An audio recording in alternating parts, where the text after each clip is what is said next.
Welcome to English Speak Pulse. I'm Danielle, your English fluency coach, and today, we're unlocking one of the most surprising and valuable lessons every learner needs to hear: top 20 common English mistakes you should avoid. You might think your English is fine, but trust me, even advanced speakers make these small mistakes that secretly destroy fluency, confidence, and clarity. And I'm Sarah, your guide to everyday English learning, from pronunciation and vocabulary to real-life communication. Exactly. What's even more interesting is that these mistakes don't just happen in grammar. They sneak into your speaking, writing, listening, and even your IELTS practice. That's why in this complete English mastery series, Danielle and I will walk you through every area step by step, with short stories, real conversations, and simple corrections that make English finally make sense. Think about it. Have you ever said something that felt right, but native speakers gave you that confused look? Or maybe you wrote a perfect email, and still got a weird reply. Well, those tiny mistakes are exactly what we're going to uncover and fix together. So grab your notebook, sit back, and get ready for 9 powerful lessons, each one focused on a different skill you need to master English naturally and confidently. Let's take a quick look at what's coming your way.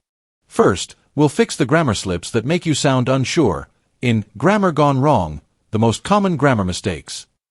Then we'll decode confusing word pairs in Vocabulary Confusions, words that sound right but mean wrong.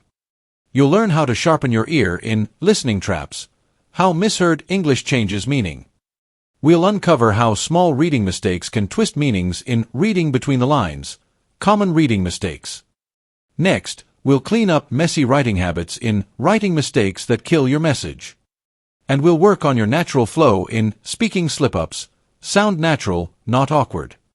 For test takers, we'll reveal hidden traps in IELTS mistakes, what stops you from Band 8+. If you're just starting out, you'll love Beginner Pitfalls, the first mistakes every learner makes. And for fluent learners, we'll push you even higher in Advanced English Traps. Even fluent speakers get these wrong. No matter your level, beginner, intermediate, or advanced, this series will help you build real confidence, fix your blind spots, and finally sound like the fluent speaker you've always wanted to be. All right, let's get started. Because once you know these 20 mistakes and how to avoid them, your English will never sound the same again.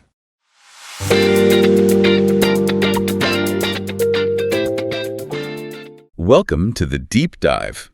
Today we're tackling something, fundamental. Something that really separates polished, professional English speakers from those who maybe still sound a little less fluent.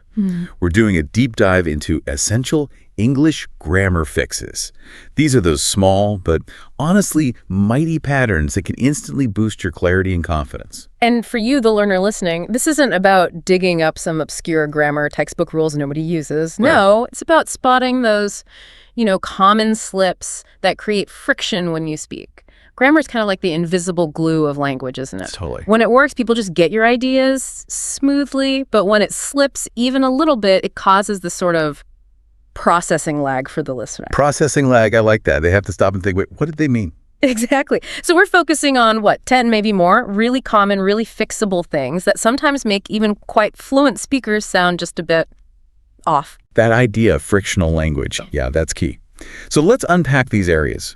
We'll look at why the error happens and, crucially, why fixing it makes you sound instantly smoother. Okay. Let's start right at the foundation. Yeah. Managing time and who's doing the action. Person. Good place to start. And this kicks off with maybe the most basic and honestly probably the most frequent error you hear worldwide: subject-verb agreement. The infamous missing S. That's the one. When your subject is third-person singular, he, she, that verb needs an S in the present tense. Right, the classic slip. He go to school every day. It sounds so small, that's S. Tiny sound, massive signal grammatically. English really relies on that little marker to show who's doing what. Miss it and you kind of break the rhythm the listener expects. So the polished way, the frictionless way. He goes to school every day. Simple as that. I remember that story you mentioned about Ali, the job applicant. Really strong English overall, good vocabulary. Yeah, could discuss complex stuff. But then the interviewer asks about his dad, and Ali says he work in a bank. Oof. And that just shows why it matters outside of grammar exercises, doesn't it? Absolutely. Okay, it didn't make him impossible to understand, but it instantly, subtly lowered the perception of his fluency. Created that friction. Exactly. In professional situations, those little slips, they add up. They can create an impression of being less polished, even if your actual skills are really high. Okay, so that's managing the who. What about managing the when? Time, tenses. We see a lot of learners mixing up past and present, right? Oh, yeah. Like, yesterday I go to the market, You hear it all the time. and the listener's brain just hits a wall for a split second. You've got yesterday, which is past, clashing with go, which is present. Total mismatch. English needs those specific verb forms to anchor things in time, the smooth, correct way. Yesterday, I went to the market. Simple fix, big difference in clarity. And it gets, well, maybe a bit trickier with verb pairings, especially things like the present perfect. Definitely. That's where you get the classic, I have saw that movie. Ah, yes. Heard that one a few times. It breaks the basic rule, doesn't it? Present perfect needs the auxiliary have plus the past participle, not the simple past. So it has to be. I have seen that movie. That's where that little memory trick helps. Have loved, seen, not saw. Ah, nice. You just got to learn those 3-part verbs. See, saw, seen, do, did, done, go, went, gone. Using the wrong part immediately signals a bit of a breakdown in how you're handling time. And speaking of time, and whether something's finished or not, remember that student who texted, I am finished my dinner? Oh, yeah. Caused total confusion, right? Is she still eating? Is she done? Exactly, because I am finished isn't really a standard structure. Right. What she meant was, I have finished my dinner. Action complete. Done. Whereas if she was still in the process, Then it'd be, I am finishing my dinner. That ing shows it's happening right now. By mixing them up, she completely tangled the timeline for the person reading the text. so getting that distinction right, ongoing action versus completed action, Yeah. that's really key to controlling time in English. It really is. It's fundamental. Okay, let's shift gears a bit. We've talked about time and agreement. Now, what about those tiny, tiny words that cause surprisingly big problems? Articles and prepositions. Ah, yes. The small words, big impact section, articles A, and they're deceptively tough, aren't they? They really are, because their job is all about logic, about specificity. Exactly. And if you use the wrong one, the listener has to kind of guess what you're pointing at. A common mistake is just leaving them out when needed, like she is best student in class. Right. It feels incomplete, like you're waiting for something, because there's only one best student. She needs that specific pointer. Yeah. Me. She is the best student. Makes sense. But the opposite happens too, right? People adding the where it doesn't belong, Oh, all the time. You hear things like, I love the English. which means Well, it means you love the people of England. not the language. Exactly. You've completely changed the meaning just by adding the. If you mean the language, it's simply, I love English. No. So it shows the power. A or an for something general, one of many.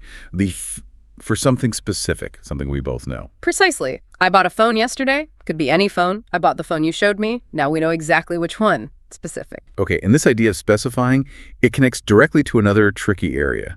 Countable versus uncountable nouns, doesn't it? It really does. Because it affects article use and how we talk about quantity.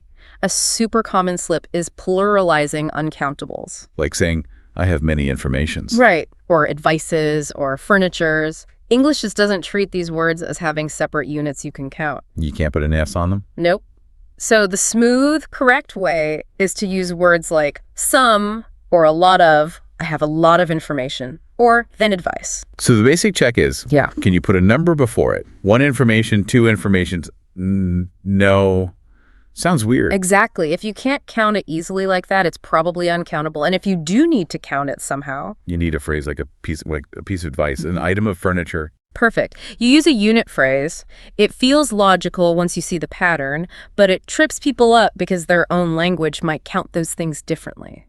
Direct translation causes problems. And speaking of direct translation causing problems, that brings us straight to prepositions. Oh, prepositions. The bane of many learners' existence. And yeah, translation is often the enemy here. Why are they so notoriously difficult? Because there's often no clear logic you can transfer from another language. One tiny preposition can completely change the meaning or just sound wrong. Can you give an example of that meaning shift? Sure, a common mistake. I'm married with a teacher. Okay, sounds a bit off. Yeah, because in English, the standard pairing is married to a teacher. Right. Using with implies accompaniment, like you arrived with them, not the relationship itself. It just jars slightly. Got it. We also see extra prepositions creeping in sometimes, creating redundancy. Definitely, like, I discussed about the problem. I hear that one a lot. The verb discuss already means talk about, so the about is unnecessary clutter. Friction again. Right. The clean expected English is just, I discussed the problem. Removing that extra word makes it flow better. So if logic doesn't always help, and translation can be dangerous, how on earth do you learn all these preposition pairings? Like the student who said, I'm interested on music. Ah, yeah. They clearly meant interested in music. The key isn't trying to memorize endless lists of rules. It's about learning words in chunks, in fixed patterns. Like verb preposition pairings. Exactly. When you learn interested, learn in goes with it. Interested in. Same way you learn you're afraid of something, good at something, you depend on someone. These are fixed phrases. So it's about exposure, listening. A huge part of it, yes. The more correct English you hear, the more your brain just starts expecting the right pairing. Interested in just starts to sound right, and interested on starts to sound wrong. It becomes automatic. That makes sense. Which leads us nicely into our last section, the overall architecture, structure, logic, sound. Let's start with something maybe more obvious in writing, but it affects speech clarity too. Punctuation. Yeah. Or the lack of it. Oh, yeah. Often overlooked, but vital. And we have to use the classic, slightly morbid example here, don't we? You mean, let's eat grandma. Exactly. Written down without a comma, it's alarming. But add the comma, let's eat grandma. And suddenly it's just an invitation to dinner. That pause, represented by the comma, is everything. And when you speak, your pauses, your intonation, they act like punctuation. If your sentence structure is jumbled, the listener doesn't know where to put those mental commas. Leading to confusion or that processing lag again. Right. Now, building on structure, let's tackle the if trap, conditionals. This is more about logic, where people often mistakenly use will in both parts of the sentence. The mistake being, if I will see him, I will tell him. Correct. Sounds logical maybe, but it's not standard English structure. The fix is actually simpler and cleaner. Which is? If I see him, I will tell him. The if part already points to the condition, the future possibility. So English uses the simple present tense in the if clause. So the simple rule is kind of if plus present, then will. That's a great way to remember it. If it rains, present, I will stay home, will.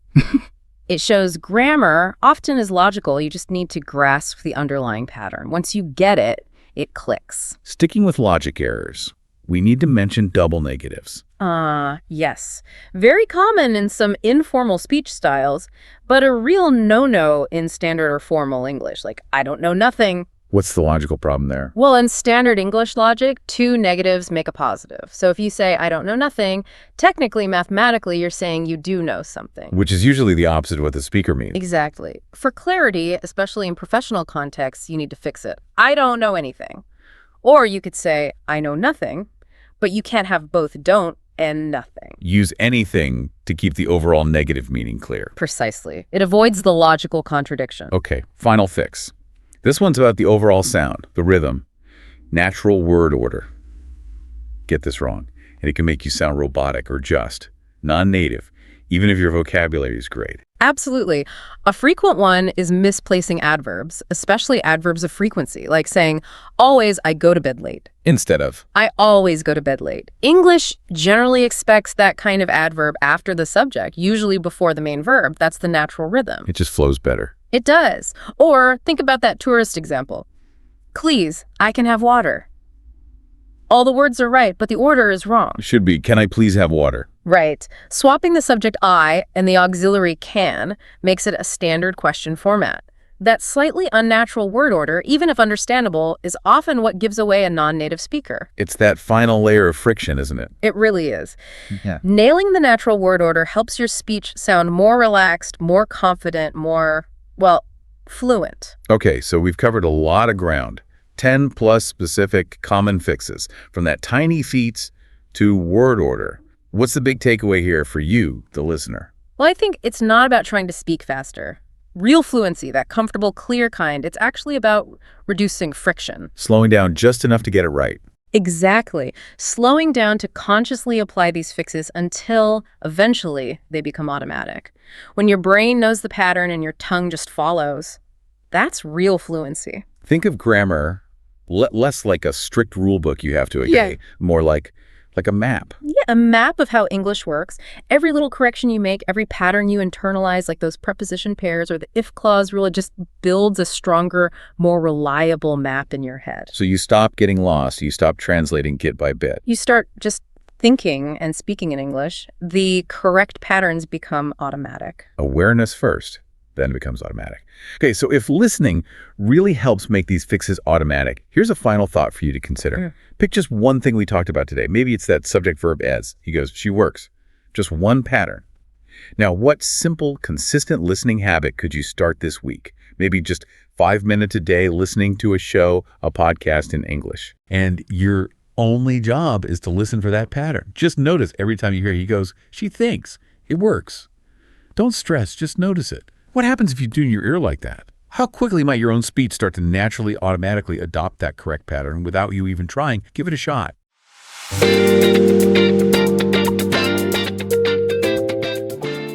Welcome to the Deep Dive. Our mission today is pretty focused. We want to unlock more natural English. We're diving into those subtle, kind of sneaky vocabulary traps, the ones that can really derail your fluency. Yeah, they really can. And this isn't just about textbook grammar. Yeah. Right? It's more about cleaning up how you actually use English, so what you say really matches what you mean. That's a crucial point. You know, syntax and grammar, they give you the structure, but vocabulary, the words you pick, that's your personality coming through. Gives it flavor. Exactly. Flavor. And when these little errors creep in, they aren't just, well, mistakes on paper. Yeah. They can make your communication feel awkward. Or sometimes just plain confusing. Right. Really confusing sometimes. Okay, let's maybe start with a classic example, one that really shows this off. Good idea. It's that confusion between describing a feeling you have right now versus describing, well, your whole personality. Yes. The boring versus bored trap. Precisely. Yeah. I remember hearing about a student trying to explain how they felt in class. And instead of saying, I'm bored, meaning the class isn't engaging them. Oh, no. Don't tell me. Yeah, they announced, sir, I'm boring in class. Oof. That's a tough one. That little ed versus ing makes a world of difference, doesn't it? A huge difference. Bored is how you feel. Boring is, well, you're saying you are the source of the tedium. It completely flips the meaning. You just hope they figured out the difference later on. It turns a simple feeling into, a pretty harsh self-critique. Exactly. And so many of these errors, the ones with big impact, they often come from one place: translation. Literal translation. Trying to map patterns from your first language directly onto English. We'll call them translation traps. Yeah. Let's dig in and try to fix some of the most common ones. Okay, section 1. Let's unpack these structural mistakes, the ones that pop up when we translate a thought directly. We'll look at verbs and also those tiny but really critical prepositions. Sounds good. Let's maybe start with agree. That's a really persistent one. Oh yeah, you hear it constantly. In many languages, the idea of agreeing uses a form of to be, right? It translates like, I am in agreement. So naturally learners say, I'm agree with you. which just sounds a bit off in English. That does. But the fix is simple, elegant even. Just... I agree with you. English uses agree as an action verb. You don't need the am. So think of it as something you do, not something you are. Exactly. It's an action, not a state described by an adjective. That's the key. Okay. Then there's the gerund trap, that ing form, especially with looking forward to. Right. People see the to and think, infinitive verb coming next. Like to see, to meet. So they say, I'm looking forward to see you. Yeah. But in that specific phrase, looking forward to, that to acts like a preposition. Okay. So it needs a noun or a noun-like thing after it. Precisely. Which means it needs the gerund, the ing form. I'm looking forward to seeing you. Seeing you. Got it. It's one of those fixed phrases you just have to learn. It is. It trips up almost everyone initially. Now, what about structure around objects? Like direct and indirect objects. The verb explain comes to mind. Oh, definitely. I see this error all the time. She explained me the problem. Right. And when I hear that, I understand the meaning, but structurally, why doesn't that work in English? Why can't me come right after explain? That's a great question. Gets right to the core of English syntax. With explain, the thing being explained, the direct object, has to come right after the verb. So, the problem. Yes. She explained the problem. And then if you want to say who received the explanation, you need to me. So you explain something, direct object to someone, indirect object. Exactly. Explain me. Sounds like you're trying to explain the person me, which isn't the intention. That makes a lot of sense structurally. Okay, sticking with structure, what about verbs that seem to attract prepositions they don't need? Like discuss. Yes. Fascinating, this one. Discuss basically means to talk about. Right. The about is kind of baked in already. It is, but learners often add it anyway. You hear, he discussed about the project. And that little extra about is the flag for a native speaker. It sounds redundant. Totally redundant. The correct way is just simple. He discussed the project. Taking out that about instantly makes it sound cleaner, more professional even. Definitely. We also see confusion around basic activities. You mentioned an anecdote about an IELTS student. Oh yeah, practicing speaking. They wanted to talk about weekends and said, I do fun with my friends. Ah, okay. I can see the logic. Maybe their language uses a do verb for that. Probably. But in English, the natural phrase, the idiom is, I have fun with my friends. That tiny verb choice, do versus have, is huge for sounding natural. Pure fluency gold, as you said. Let's hit a couple more verb traps quickly. First, suggest. Okay. Remember Ali, the cafe worker, recommending a place. He might say something like, I will suggest you to go to Food Street. Right. Another case where the structure is a bit special, suggest, is usually followed directly by the clause. You don't need the to-go infinitive structure there. So more naturally. I suggest you go to Food Street. Or even, I suggest going to Food Street. The to after the person just feels unnecessary. Okay. And the last one for this section, the accustomed trap. The common mistake being, I'm used to eat spicy food. Yeah, and the fix is similar to looking forward to. I'm used to eating spicy food. The ing form again. Right. When used to means accustomed to, it functions like an adjective phrase. And that to is a preposition requiring the gerund, the ing. You just got to memorize that one. Okay, moving on. Let's talk about section 2. Confusion pairs. These are words that, they look similar or they're related, but they have different, sometimes opposite meanings or uses. And often it comes down to directionality, right? Who's doing what? Exactly. Understanding the direction of the action is key. Let's start with a classic pair. Say versus tell. How can we make that super clear for people? Well, the main difference usually involves the listener, the recipient. You say something, you tell someone. Ah, so if there's a person mentioned right after the verb. Use tell. So, he said he was tired. No person mentioned immediately after said. Okay. But he told me he was tired. See? The me is right there after told. Got it. No object person, use say.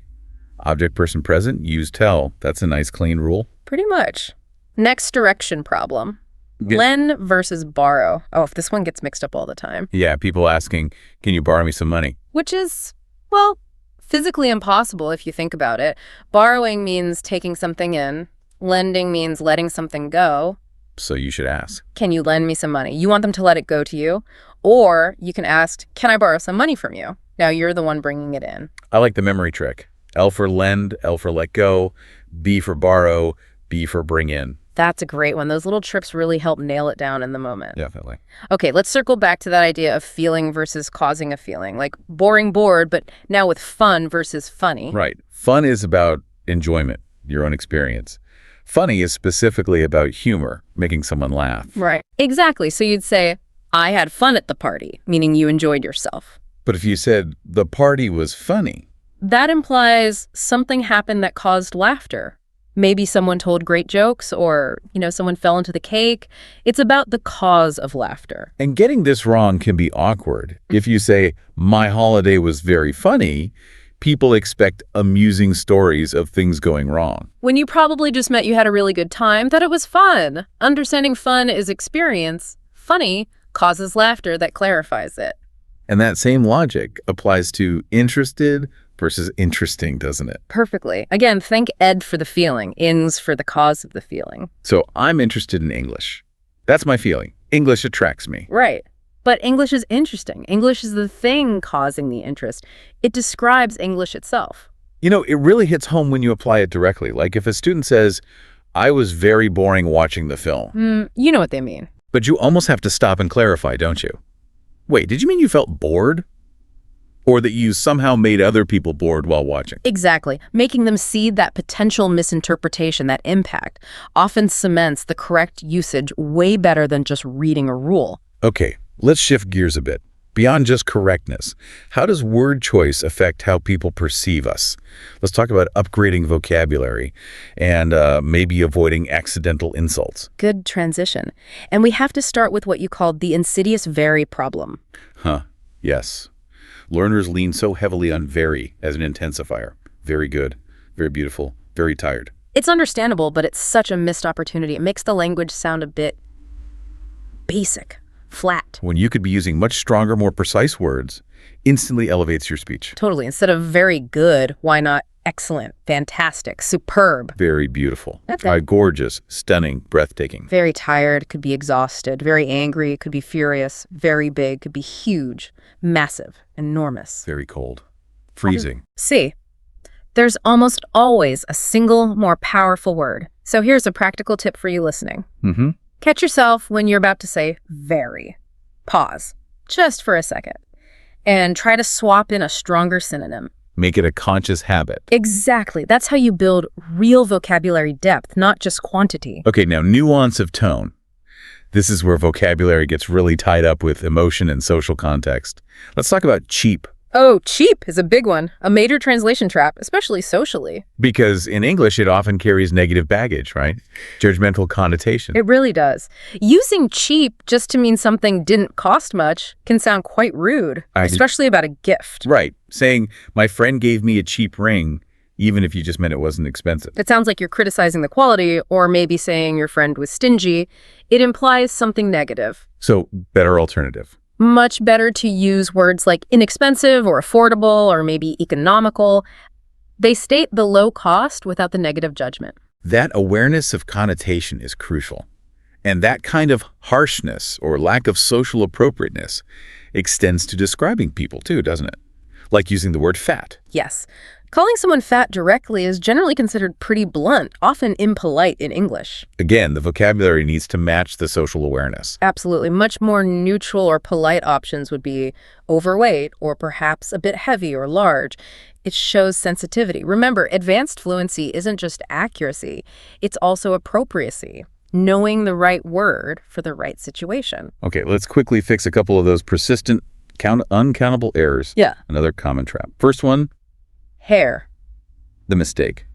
My hairs are long. You hear that a lot. You do. The correction. My hair is long. Unless you're talking about like 2 or 3 individual strands you found somewhere. Right. Hair on your head is treated as one uncountable mass. So it takes a singular verb is, not are. Okay. And the classic preposition mistake with married. Yes.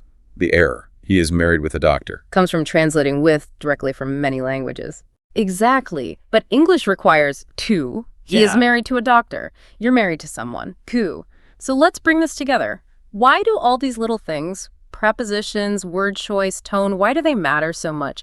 For communication generally, and also critically for things like standardized tests. Yeah, for anyone aiming high, especially with tests like IELTS, these vocabulary slips are often what holds scores back, stuck at that band 6 or 6.5 level. That's right. Because getting to band 7 or higher demands strong lexical resource. And that's not just knowing lots of words.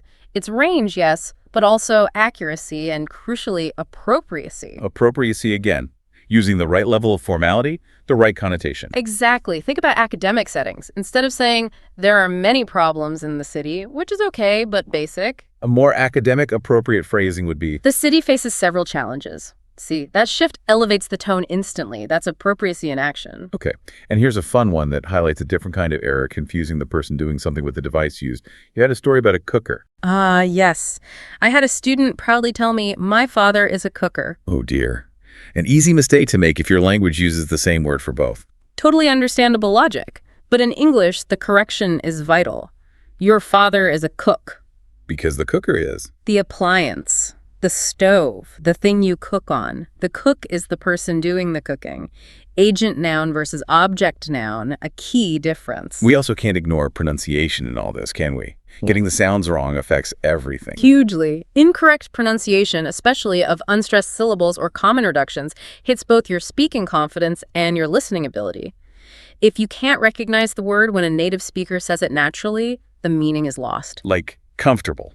If you say every syllable clearly, comfortably deviable. A native speaker listening for the natural rhythm closer to comfortable might actually miss it. Or vegetable. Same thing. We say something like vegetable, not vegetable, with 4 distinct syllables. Nailing that rhythm and stress is part of knowing the vocabulary. Okay, so we've covered a ton of ground today, really digging into unlearning these patterns. What's the final practical takeaway for you, our listener? I think the most powerful tool is starting a personal error journal. Seriously. How does that work best? It's simple but effective. When you catch yourself making a mistake or someone corrects you, write it down. Write the mistake like married with, then write the correct form married to, and then, crucially, write your own example sentence using the correct structure. My sister is married to her high school sweetheart. Review that list regularly, maybe once a week. So you're actively reinforcing the right pattern. Exactly. Top learners don't just passively absorb words. They actively, ruthlessly weed out the incorrect patterns they've learned.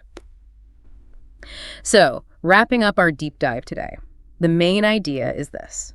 Real fluency, natural-sounding English, it isn't just about how many words you can list. Right, it's not just volume. No, it's about how many words you can use correctly, with precision, with accuracy, and with that social awareness, that appropriacy we talked about. That really is the goal, isn't it? Yeah. Fluency comes not just from adding new stuff, but also from cleaning up the old, faulty wiring in your mental storage of English. Well put. So combine that error journal practice with getting lots of real, authentic input. Read stories, watch shows where people talk naturally, unscripted stuff. Your English will start to sound smoother, surprisingly quickly. Those vocabulary mistakes really are like little holes, letting your fluency leak out. Fix the holes. Okay, so here's a final thought to leave you with, something to maybe chew on. If we accept that vocabulary carries emotion, carries tone, what common everyday word might you be using right now, maybe without even thinking about it? That could be sending the wrong signal, conveying an emotion or attitude you don't intend. Ooh, that's a good one. What impression are your words actually making? Something to definitely reflect on. Food for thought indeed. That's all for this deep dive. We'll catch you next time.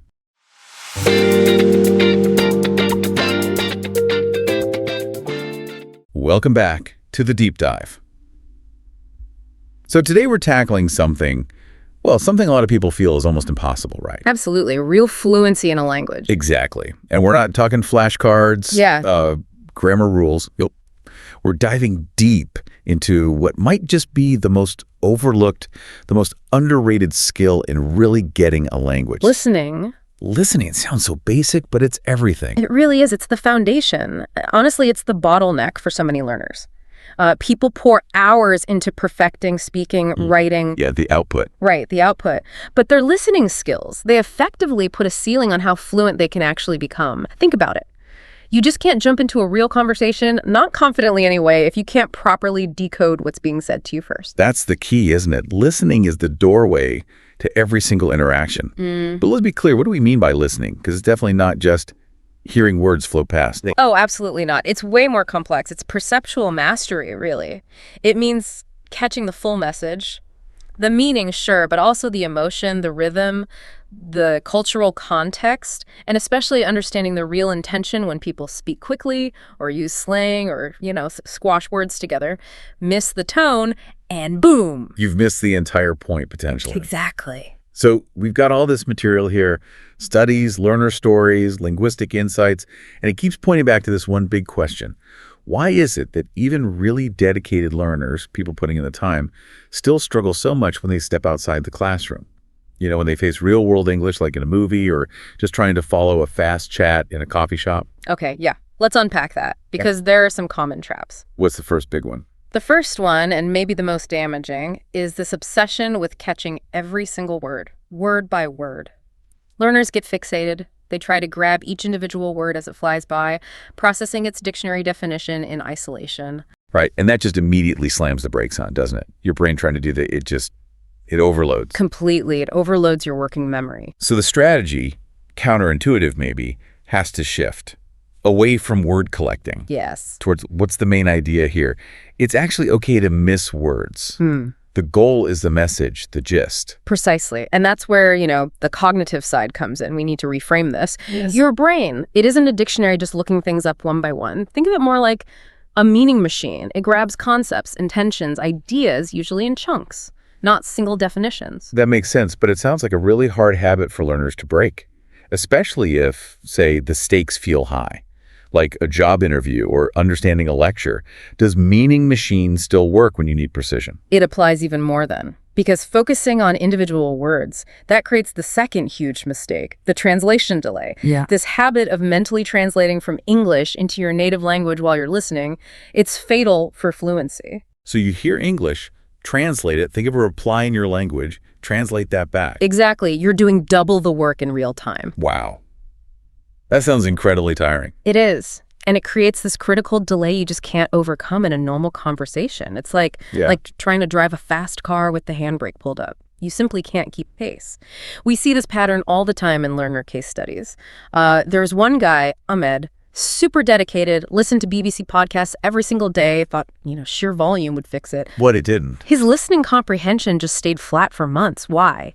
Because he was mentally translating everything into Urdu as he listened, processing it all twice. Okay. So the effort was there, but the process was wrong. Totally. It wasn't until he consciously forced himself to stop that internal translation, to just focus on the speaker's ideas, the flow, the feeling that things clicked.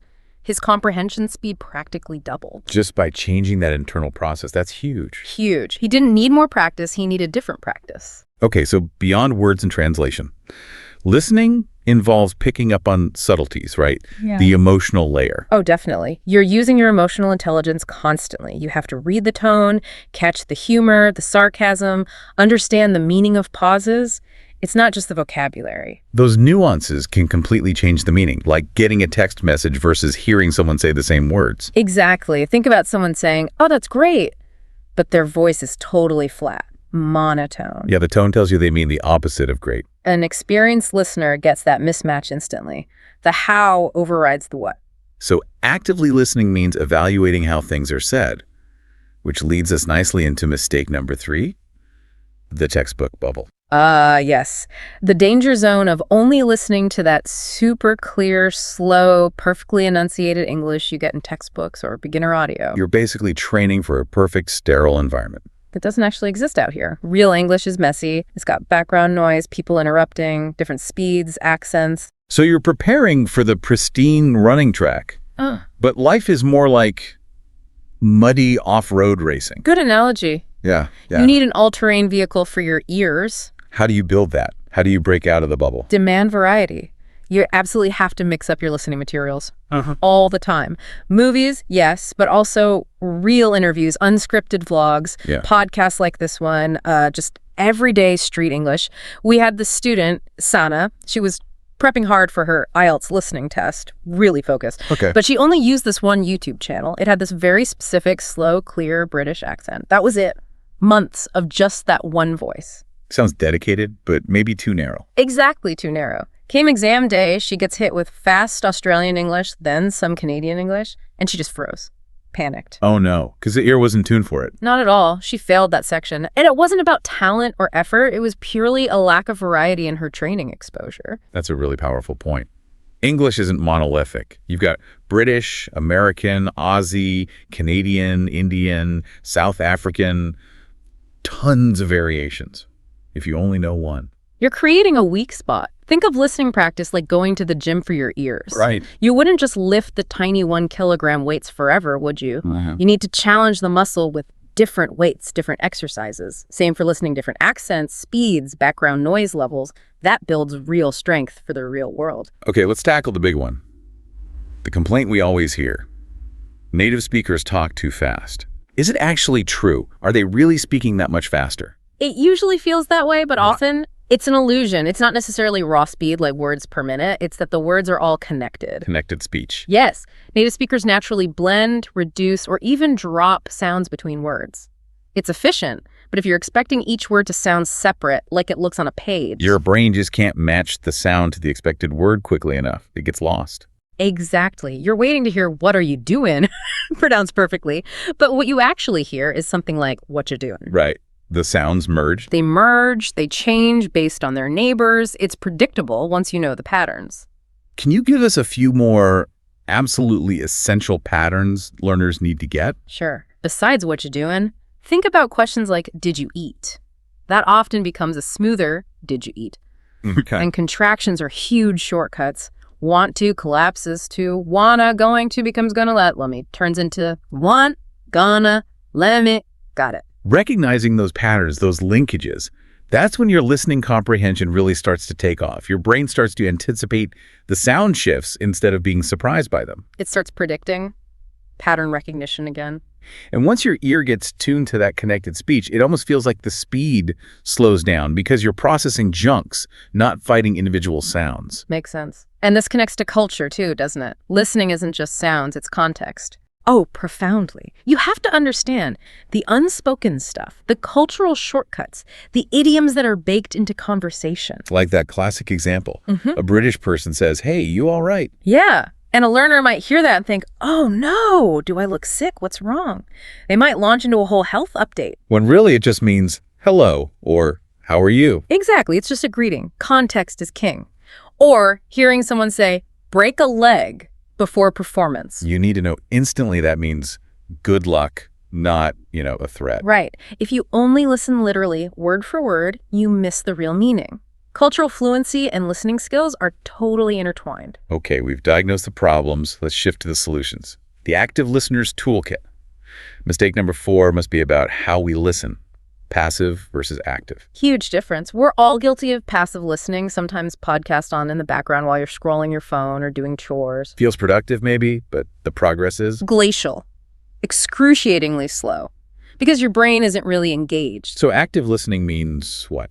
Focus. Focus? Absolutely. But also things like predicting what might come next. And a key technique is shadowing. Shadowing. Explain that. It's simple but powerful. You basically repeat a sentence or a phrase immediately after you hear the speaker say it, like an echo. Okay, but that sounds like speaking practice. Why is it a listening tool? Because it forces you to pay super close attention to the sounds, the rhythm, the intonation, the connected speech as it happens. You're mimicking it in real time. It connects what your ear hears directly to the muscles in your mouth. You feel the flow of the language. It reinforces those sound patterns in your brain much faster than just passive hearing. Interesting. Training the ear and mouth together. Now, what about aids? Subtitles. Love them or hate them? They're definitely a double-edged sword. Very useful, potentially, but also potentially crippling. How so? Well, if they're in English, they're great for connecting the sounds you hear to the words on the screen. Helps with spelling, vocabulary, initially. But the downside? Dependency. If you always have them on, your eyes end up doing all the work, your ears get lazy, they don't develop the skill of decoding sound alone. So what's the smart way to use them? A phased approach. Exactly. Treat them like training wheels on a bike. Start with them on for maybe the first few minutes of something, just to get your bearings, catch key names or terms, but then turn them off. Consciously push yourself to rely on your ears. Gradually increase the time you spend listening without the visual crutch. You have to wean yourself off them. Makes sense. We saw that kind of focused approach work for Bilal, right? Right. Another case study. Yeah, Bilal was the classic passive listener initially. Hours of English content playing while he was multitasking, scrolling social media, getting nowhere fast. What was his breakthrough? He totally flipped his strategy, ditched the long, distracted sessions. Instead, he did short, super focused bursts, like 5 minutes of audio. He'd listen, pause every 30 seconds or so, repeat the last bit out loud, shadowing, then listen again. Only after trying hard would he check a transcript, and he'd actively note down new words in their context. So quality over quantity, deep engagement. Absolutely. That intense, focused quality completely changed his results. Far more effective than hours of having it just wash over him. Okay, and that brings us to a final, really critical mistake. Ignoring your own errors. Just moving on after you misunderstand something. Yes. This is so important. When you finish a listening task or realize you missed something in conversation, don't just shrug and forget it. You have to review. That review process is how you reprogram your ear. When you miss something, do a quick mental diagnosis. Ask yourself, okay, why did I miss that? Was it the accent or the speed? Was it vocabulary I didn't know? Or was it connected speech like a wanna or gonna that I just wasn't expecting? Pinpointing the why is the key. It tells your brain exactly what to listen out for next time. Ah, okay, that's how they pronounce that word in an Australian accent. Or, right, it really does sound like Dicha.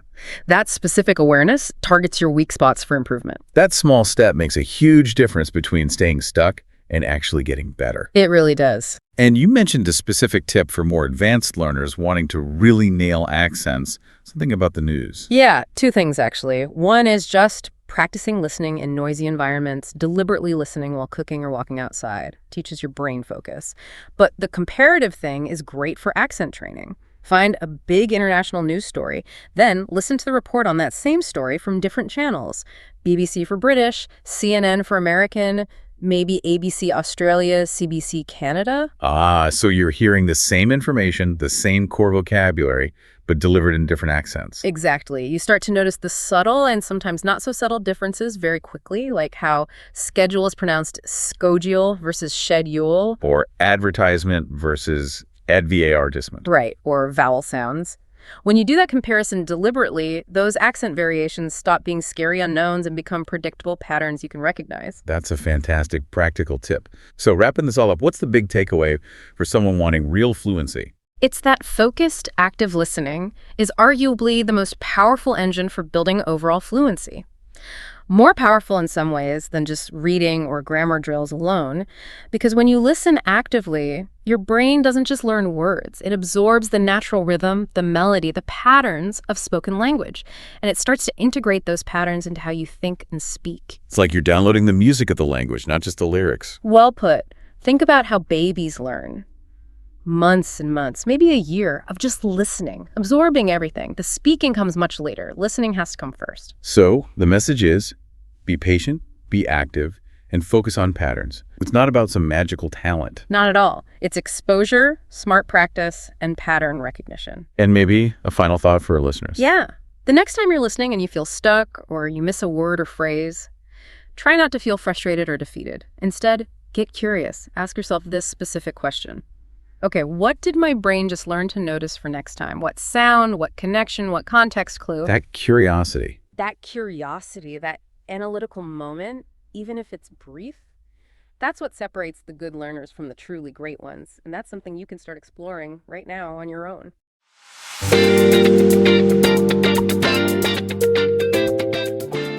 Welcome back to The Deep Dive.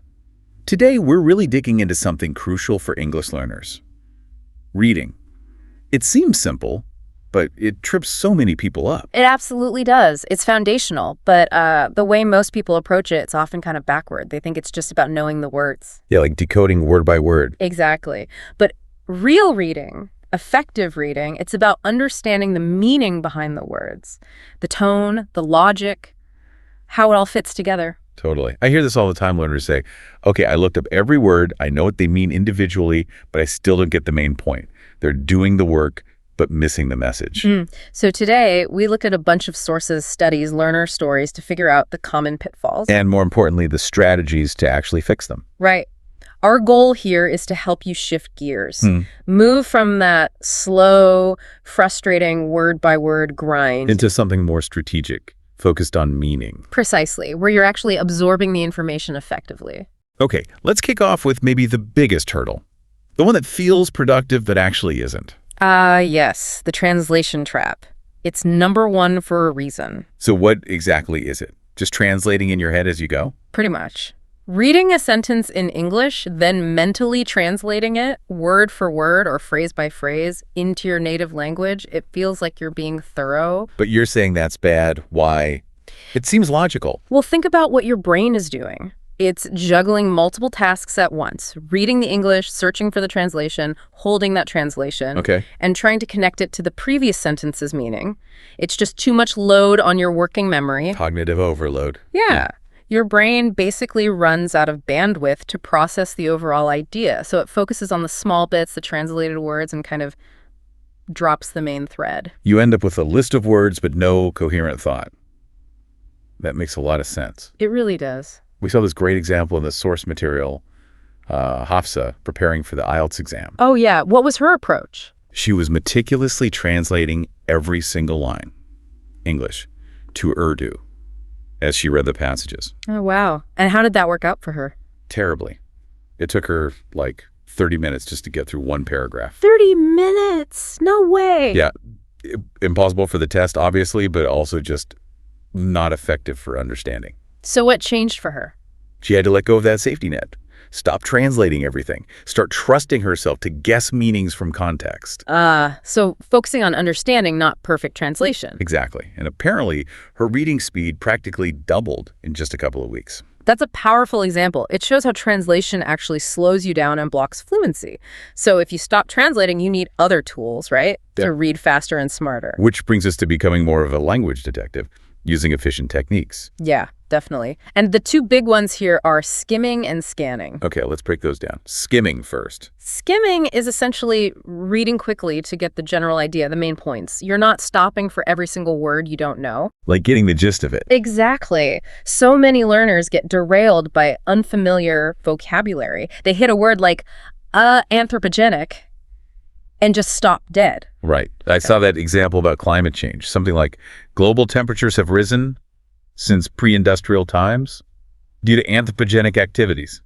Lots of tricky words there. Yeah, but if you're skimming for the main idea, you focus on temperature has gone up because of human activity. That's the core message right there.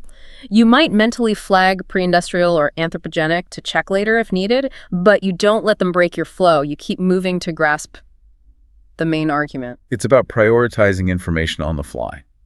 And scanning is the partner to that. Yep. Scanning is different. It's when you are looking for something specific, a name, a date, a number, a particular keyword. So not reading everything, just hunting for that piece of data. Exactly. Think about finding a phone number in a directory or a specific result in a report. You're not reading, you're searching. Both skills are crucial for efficient reading, especially in tests, but also in everyday life. Okay, so skimming for gist, scanning for details. But what about those tricky words you do need to understand when you can't just skip them? That's where the detective work really comes in. Using context clues. This is a huge mistake people make. They just ignore the surrounding words. They treat the unknown word in isolation. Right. Instead of looking for clues, the author leaves nearby. Reading is often a logic puzzle. Can you give an example of using those clues? Sure. Let's take the sentence. The meal was so scrumptious that everyone asked for seconds. You might not know scrumptious, Okay. but what's the evidence? Everyone wanted more, so what does scrumptious likely mean? Delicious. Amazing. Yeah. Something really positive anyway. Exactly. The context tells you. You have to train yourself to look for those connections, those clues. Become an observer, a logical thinker, not just a word looker-upper. You got it. That's the mindset shift. All right, so we're reading faster using context. But how do we make sure we actually remember what we read? This leads to the idea of reading with purpose, right? Absolutely. Passive reading is the enemy of retention. Just opening a book because you feel you should. Well, that information often goes in one ear and out the other. So the strategy is, Set a clear intention before you start reading. Ask yourself, what do I want to get out of this specific text? like, am I reading to find the main argument? Or maybe just learn 3 new phrases? Or is it purely for pleasure? Exactly. Knowing your why changes how your brain engages. If you know you have to summarize an article later, for example, you automatically pay closer attention. You start sorting information as you read. That makes sense. It activates your focus. It really does. And related to that focus is understanding the text structure. Another big mistake is reading sentences like they're just individual islands, no connection. Missing the links between ideas. You mentioned cohesion and coherence. Yeah, basically understanding how sentences and ideas connect. And the key here is noticing the traffic signs of writing. Traffic signs, you mean like linking words? Precisely. Words like however, therefore, although, in contrast, furthermore, as a result, these little words are incredibly important. They signal the relationship between ideas. So, however, tells you a contrast is coming up. Therefore, signals a result. Exactly. If you miss those signals, you can completely misunderstand the author's point. Think about it. The experiment failed. However, the results were valuable. Right. If you gloss over however, you just hear experiment failed and results valuable, and it might seem contradictory or confusing. Or you might just focus on the failure. That one word flips the meaning. The failure actually led to something good. Ignoring connectors is like driving with your eyes closed to the road signs. Okay, that's a really clear analogy. And this ties into retention too, right? Yeah. If you're confused, you won't remember it. Definitely. Which brings us back to active reading strategies to make things stick. We saw the example of Mihawk, who read a lot but remembered very little. Because she wasn't engaging actively, just passive reading. Yeah, no note-taking, no summarizing. The information just washed over her. So what's the fix? What does active reading look like? It means interacting with the text. That could be highlighting main ideas, circling new words, and maybe jotting down a quick example sentence for them. Or summarizing, like with Bilal. Yes. That Bilal example was great. Struggling with newspapers, feeling overwhelmed. Until he was asked to write one single sentence in English, summarizing each paragraph. Brilliant, right. That forces active processing. You can't just passively scan. You have to identify the core idea and rephrase it.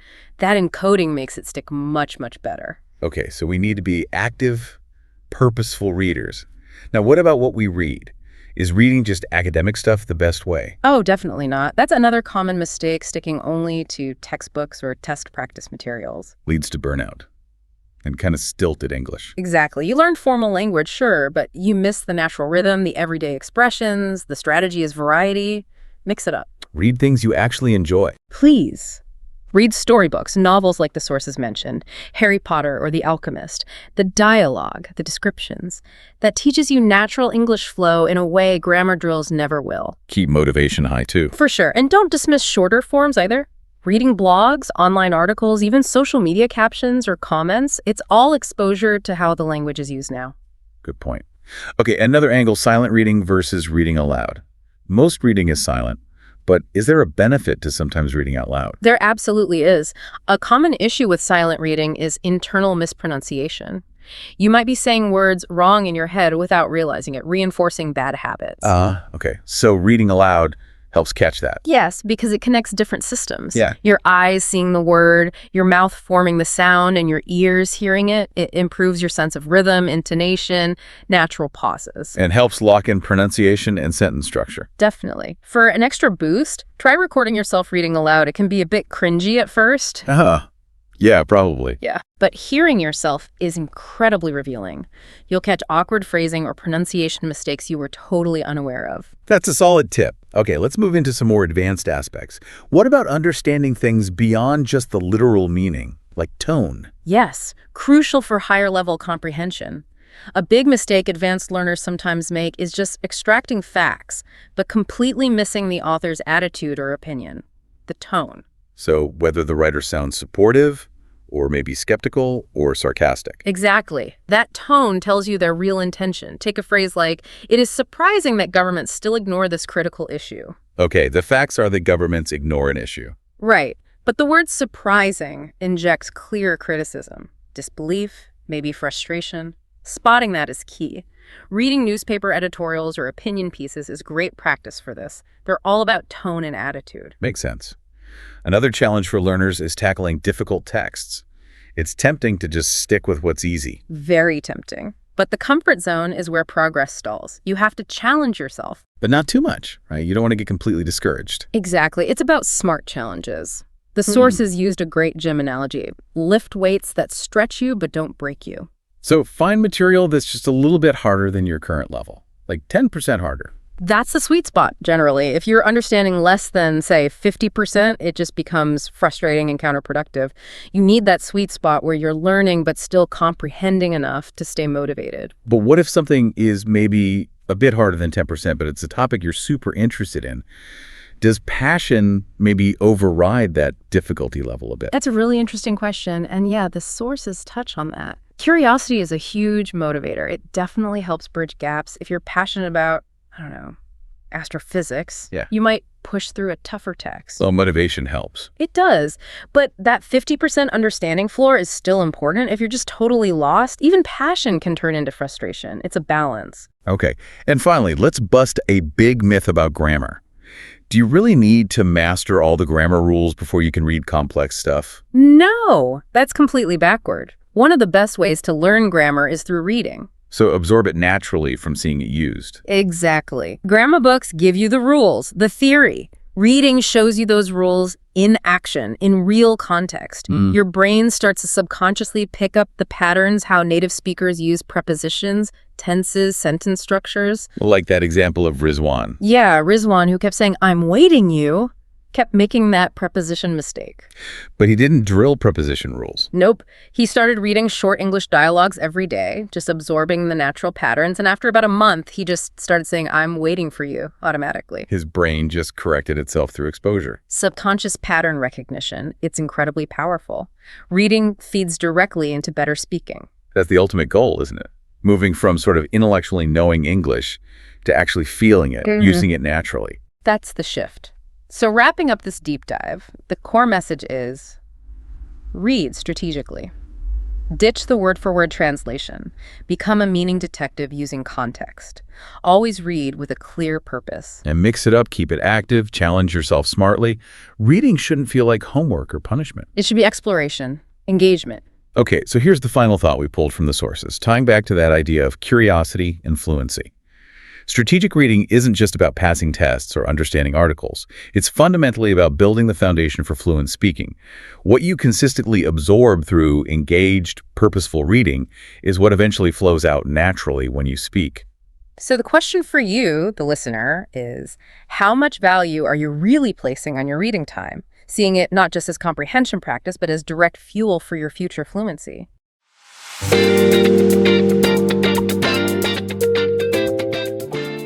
Welcome back to the Deep Dive. Today, we are tackling something I think almost every ambitious English speaker runs into. That feeling of panic when you stare at a blank page. You might have spent ages studying grammar. You can name all the tenses, ace the quizzes. Right. But then, the moment you need to write something yourself, an email, maybe an essay, a report for work, it all just sort of evaporates. You freeze. It's such a common roadblock, really. You know the rules, but putting them into practice, expressing yourself clearly, that's a different skill. So it's not just about knowing. Not primarily, no. Yeah. What the sources we looked at really emphasize is that writing is, well, it's a skill you build through practice and expression. It's not a test of just knowledge or getting everything perfect first time. Okay. You have to learn to translate those thoughts, from the natural flowing way you speak into the more structured, logical way written English works. Right. Okay, so let's get into that. Our mission today is pretty straightforward. Right. We want to give you some really actionable, high-impact strategies. Yeah, let's do it. We're going to pull out the most common mistakes that tend to derail good ideas, especially if you're aiming for, say, professional emails or maybe exams like IELTS. And show how small tweaks can make a massive difference to the quality, the clarity. Exactly. So, where do we start? Sentence level. Yeah, let's start there. We've got to bridge that gap between how we talk and how we need to write. Which brings us straight to that first big hurdle, writing like you speak. Because spoken language is full of shortcuts, right? Absolutely. When we talk, we rely on tone, pauses, shared context. We don't always finish our sentences. True. And if you just put that directly onto the page, you end up with writing that feels fragmented, maybe a bit unpolished. Like that example, "I go office yesterday, would day," feels very conversational. Exactly, a shorthand. But written English demands the full structure. So the fix, according to the sources, is consciously putting that structure back in. You need the full grammar, the right tenses, the linking words. Which turns it into, "I went to the office yesterday, and it was a productive day." Complete thought, correct tense. Okay, but that mention of linking words leads us right into the second big problem, what the sources called the broken thoughts issue. Ah, yes. This is where people lean too heavily on simple words like and or but. They string ideas together without showing the logical connection clearly. And the writing just feels choppy, like a list. Yeah, exactly. It forces the reader to do the mental work of connecting the dots. It's tiring to read. Hold on, though. If the aim is clarity, isn't there a risk that using lots of fancy connectors, however consequently, therefore makes writing sound a bit stiff, maybe unnatural? That's a really good question. The key is managing the reader's cognitive load. Think about it. Simple sentences like, "People use cars. Cars cause pollution. Pollution damages health." That's 3 distinct steps for the brain. Right. Processing each one separately. Exactly. But using connectors like however or therefore or although it signals the relationship immediately, you're guiding the reader. Ah, okay. So it's not just about sounding academic. It's actually more efficient communication. Precisely. When we fix those broken thoughts, People use cars. However, cars cause pollution, which consequently damages human health. The connector does the heavy lifting for the reader. Smoother flow. Got it. Reduces the mental effort. Which, interestingly, brings us to the third mistake. Complexity for complexity's sake. Oh, I know this one. Thinking that using the longest words in the most tangled sentences makes you sound smarter. Right, but it usually just ends up sounding confusing. Or worse, pretentious. That example from the source material was a bit scary. The notion that the proliferation of technological advancements has both ameliorated and deteriorated the lifestyle of humankind. Wow, you're lost before you even get halfway through. Look, examiners, readers, bosses, they value clarity and precision above all else. So keep it simple if you can. Absolutely. That complex sentence. It could just be. Technology has improved our lives in many ways, but it has also created new problems. Clean, direct, powerful. Clarity wins every single time. Okay, so we've tidied up the sentences, the individual bricks. What about the building itself, the overall structure? Paragraphs. Yes, that's crucial. Ignoring paragraph structure is mistake number 4. A paragraph isn't just, a chunk of text separated by a line break. It's a promise. It's a structural promise to the reader. A promise that you're dealing with one core idea, just one. So if your paragraph starts talking about the benefits of remote work, then jumps to the history of the internet, and then throws in something about cybersecurity, you've broken the promise. Completely. The fix is structure. The sources strongly recommend something called the Peel method. Heard of it? Peel, point, example, explanation, link. That's the one. Point, state your main idea. Give a specific illustration. Explanation, clarify why the example supports the point. And link, transition smoothly to the next paragraph's idea. Okay, let's try it. Online education. Point. It increases accessibility. Good. Example.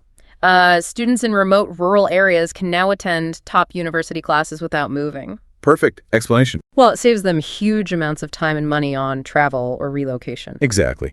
And then the link would maybe hint at the next point, perhaps discussing potential downsides or challenges. It's a really solid structure. Readers and examiners love it because it's logical. Okay. Peel. Got it. Now, drilling down into grammar again, a mistake that's maybe easy to fix but happens all the time. Oh, yes. Mistake number 5, mixing up your tenses randomly. The rule seems simple. Stay consistent with time. If you start in the past, stay in the past. It is simple in theory, but tricky in practice, especially when you're writing quickly. If a story starts in the past, everything happening in that story needs the past tense, unless you're stating a general truth that's still true now. Right. But we constantly see things like, yesterday I went to the market and I buy some fruits. You started right with went, but then the brain defaults back to the present, buy. Because that's the base form, maybe? Often, yeah. The fix is simple. Make the second verb past tense too. And bought some fruits. And reading and listening helps with this. Massively. It trains your ear, your internal sense of grammar, to feel when the tense is wrong. It just starts to sound off. Okay. And the last point in this section. The tiny things with huge power. Punctuation. Mistake 6. Ignoring it. Or misusing it. Punctuation is like the traffic signals for your writing. It tells the reader when to pause, when to stop, how ideas relate. It can completely change the meaning. It's not just about commas, though. They're a big part of it. Definitely not. And speaking of commas, we have to mention the classic life-saving comma example. Ah, yes, let's eat grandma. Versus the rather gruesome, let's eat grandma. Yeah. All down to one little comma. It shows how punctuation controls the whole context. A morbid but effective point. But it's more than just commas. Knowing when to use a semicolon or a colon or even dashes correctly, that's what elevates writing from just okay to really polished. Check those pauses. Right. Moving into section 3 then. This feels like where we go from just correct to actually impressive. Vocabulary and contextual intelligence. Exactly. Making your writing more mature, more sophisticated. And the first step, mistake number 7, is ditching the verbal crutches. Crutches, you mean weak words. Yeah, those overused intensifiers like very and really. They're lazy. They don't add much specific meaning. Very good. Really interesting. It makes writing sound a bit, well, basic. So the fix is stronger vocabulary, Wrong. more precise words. Yes. Use muscular verbs and adjectives. Instead of very big, try enormous or vast. Instead of really cold, maybe freezing or bitterly cold. If you're very happy, perhaps you're thrilled or delighted or ecstatic. It definitely sounds richer. And it's not just about sounding smart. In exams like IELTS, your vocabulary range, they call it lexical resource, is a huge chunk of your score, often 25%. Strong words literally mean stronger marks. Okay, but using strong words isn't helpful if they're the wrong words for the situation, which I guess brings us to the context trap, mistake 8. Precisely. This often happens when you rely too much on direct translation from your first language. Word for word. Yeah. You find a word in the dictionary, it seems right, but it's used in a way that just sounds off to a native speaker.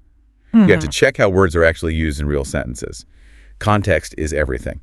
Can you give us an example of that translation trap? Sure, a couple really common ones. First, nouns. People often say, I gave her an advice. But advice is uncountable in English. Exactly. You can't put an before it. You need to say, I gave her some advice, or a piece of advice. Second, verbs, like saying discuss about something. Right, because discuss already includes the about. You just discuss something. You got it. The about feels necessary in many languages, but not in English with that verb. So that's why focusing on collocations, those natural word partners, is so vital. Absolutely essential. Collocations are like the habits of the language. You don't make homework. You do homework. You don't do a decision. You make a decision. Right. Learning these pairs, take a risk, heavy rain, commit a crime, strong coffee, is one of the fastest ways to make your writing sound authentic. Okay. And the last vocabulary trap here. Mistake 9. Repetition. Oh, yes. Using the same word over and over again. If you use good 10 times in a paragraph. It shows a limited vocabulary range, and it's boring to read. Exactly. You need to show flexibility. Use synonyms. Instead of just good, try great, excellent, beneficial, positive, advantageous, depending on the context. Variety makes it dynamic and signals better language control. All right, let's wrap up with the final polish. Section 4, advanced strategies, getting that extra edge. And the 10th mistake, matching the tone. This is about communication intelligence, really. You can't mix formal and informal language in the same piece of writing, especially if it's professional or academic. So no slang in a job application. Definitely not. If you're writing a formal request, use formal phrasing. I would be grateful if you could provide further details. Don't use contractions like can't or won't. And avoid casual openers like hey or just wanted to ask. Right. Match the tone to the purpose and the audience. Now, for academic writing or exams, there are some key strategies for depth. We call the first one the proof rule. The proof rule. Yeah. If you state an opinion, you absolutely must back it up immediately with specific examples or reasoning. Don't just say, technology is good. You have to explain why. Exactly. A better sentence would be, technology is beneficial because it enables remote work, which increases flexibility and can boost productivity. You've given a reason and a specific example. Support your claims. Makes sense. And for exams, what about the prompt itself? The paraphrasing strategy. Never, ever just copy the question wording into your introduction. Rewrite it in your own words straight away. Immediately. If the question is, parents should teach children how to be good members of society, your opening might be, it is widely argued that the moral development of children should be the primary responsibility of their parents. Okay, so it shows you understand the question and have the vocabulary to rephrase it. Precisely. And one more advanced tip. Balance. Even when you have a strong opinion, briefly acknowledge the other side of the argument. Show you've considered different views. Yes, it demonstrates critical thinking. So you might say, although some argue that online learning lacks discipline, I believe its benefits in terms of accessibility outweigh this concern. You show awareness, then reinforce your position. Very useful. Okay, so we've done all this work. Sentences, paragraphs, vocabulary, tone, supporting points. But there's one final step that people often skip. The absolute final sin. Mistake 11. Skipping the check. You must proofread your work. It's like getting dressed up perfectly and then walking out with toothpaste on your shirt. Exactly. Yeah. Small, silly errors that you could easily fix just undermine the whole effort. A quick reread can catch so much. And what about tools like Grammarly? Helpful. They can be helpful, yes. Yeah. And this is but do not rely on them completely. AI checkers are notoriously bad with context. They won't get you everything. No, they'll miss things like using there instead of there or there. They often miss missing articles like I bought car instead of I bought a car. Those little words, AA and the, are tricky for machines but crucial for meaning. You need human eyes for that final check. Okay, so let's bring this all together for the listener. What are the main takeaways? Well, I think first, prioritize clarity over trying to sound overly complex. Keep it clear and direct. Second, really master those connectors and use a clear structure like peel for your paragraphs. Structure is key. Third, actively work on upgrading your vocabulary beyond the basics, like very, and focus on using words in the right context. Think collocations. Natural word pairings. And finally, always proofread with your own eyes. Don't skip that last check. So, clarity, structure, vocabulary, context, and proofreading. Seems like a solid plan. It is. But ultimately, the single best strategy, the ultimate fix for improving your writing, it's consistent practice. Just doing it regularly. Yes. Writing fluency isn't built just by learning rules. It's built by applying them again and again. Even just 10 focused minutes a day starts training your brain to organize thoughts more clearly, find the right words faster. Repetition builds the skill. That really was the core message from all the sources, wasn't it? Practice. It was. And here's the final thought we want to leave you with, something maybe a bit more profound. Writing is basically thinking made visible. Thinking on paper. Exactly. The more you consciously practice organizing your ideas in writing, choosing precise words, smoothing out sentences, the clearer and more disciplined your actual thinking becomes, not just in English, but across the board. So improving your writing actually improves your thinking. That's the idea that forces clarity. So our encouragement to you is simple. Start practicing today, even just a little bit.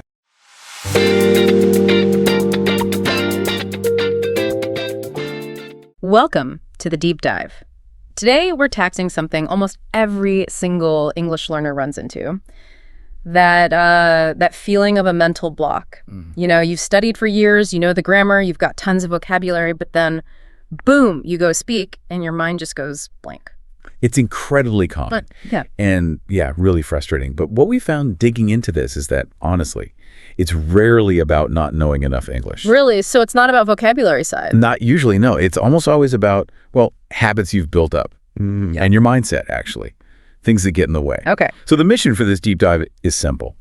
Help you move from just knowing English intellectually to actually using it naturally, automatically.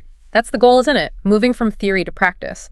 So we've looked at the common ways people sabotage themselves, the things that stop fluency. And for each one, we want to give you a clear fix, something you can actually do. Right. And we have to start where it all begins, inside your head, the mental game. Makes sense. Yeah. So what's the first hurdle? Well, the biggest one we see right off the bat is thinking too much, trying to be perfect before you even open your mouth. Ah, the perfection trap. But, I mean, isn't it good to plan? Especially if it's important. You don't want to make mistakes. You'd think so, but that's exactly the problem. Trying to plan every single word, it just makes your brain freeze up. It's too much load. Okay. English needs rhythm, Flow. If you're constantly self-correcting, checking grammar in your head, that flow just breaks. So fluency isn't about being flawless. Not at all. It's about being comfortable, communicating your idea. Honestly, even native speakers hesitate. They stumble, they restart sentences. It's normal. We found that great example, didn't we? The student, Aisha. Oh, yeah, Aisha, her grammar was perfect, spot on, but she sounded, well, robotic. Right. But then something changed, like really quickly. Yeah, within 2 weeks, apparently there was this explosion in her fluency. And the key was she stopped worrying about making mistakes. And focused on Connecting. Just connecting with the person she was talking to. Making sure they understood her message. It became about communication, not perfect grammar. That's a huge shift. Mindset really is key then. Absolutely. And that mental freeze, it gets way worse with the second big issue, translating in your head from your native language. Okay.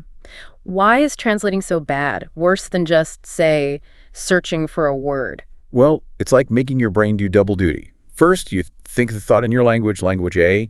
Then you have to actively translate that structure, those words, into language B, English. Right. 2 steps instead of 1. Exactly. It kills the rhythm. And crucially, it often makes you sound, well, unnatural, because word-for-word translations rarely work perfectly between languages and cultures. Like the example given translating from Urdu, you might get, today my mood is not good. Yeah, which sounds a bit odd in English. Whereas the natural phrase is just, I'm not in a good mood today, completely different word order. Precisely. So the better way, train yourself to think in small English chunks, little phrases. Not word by word. No, think in phrases like, I need to go, or let's grab lunch. Maybe that sounds good. Practice those, use them again and again. They become automatic. They bypass the translation step much faster. That makes a lot of sense. Okay, moving to another common block, avoiding difficult words or topics because you're scared of messing up. Yeah, this is a big growth stopper.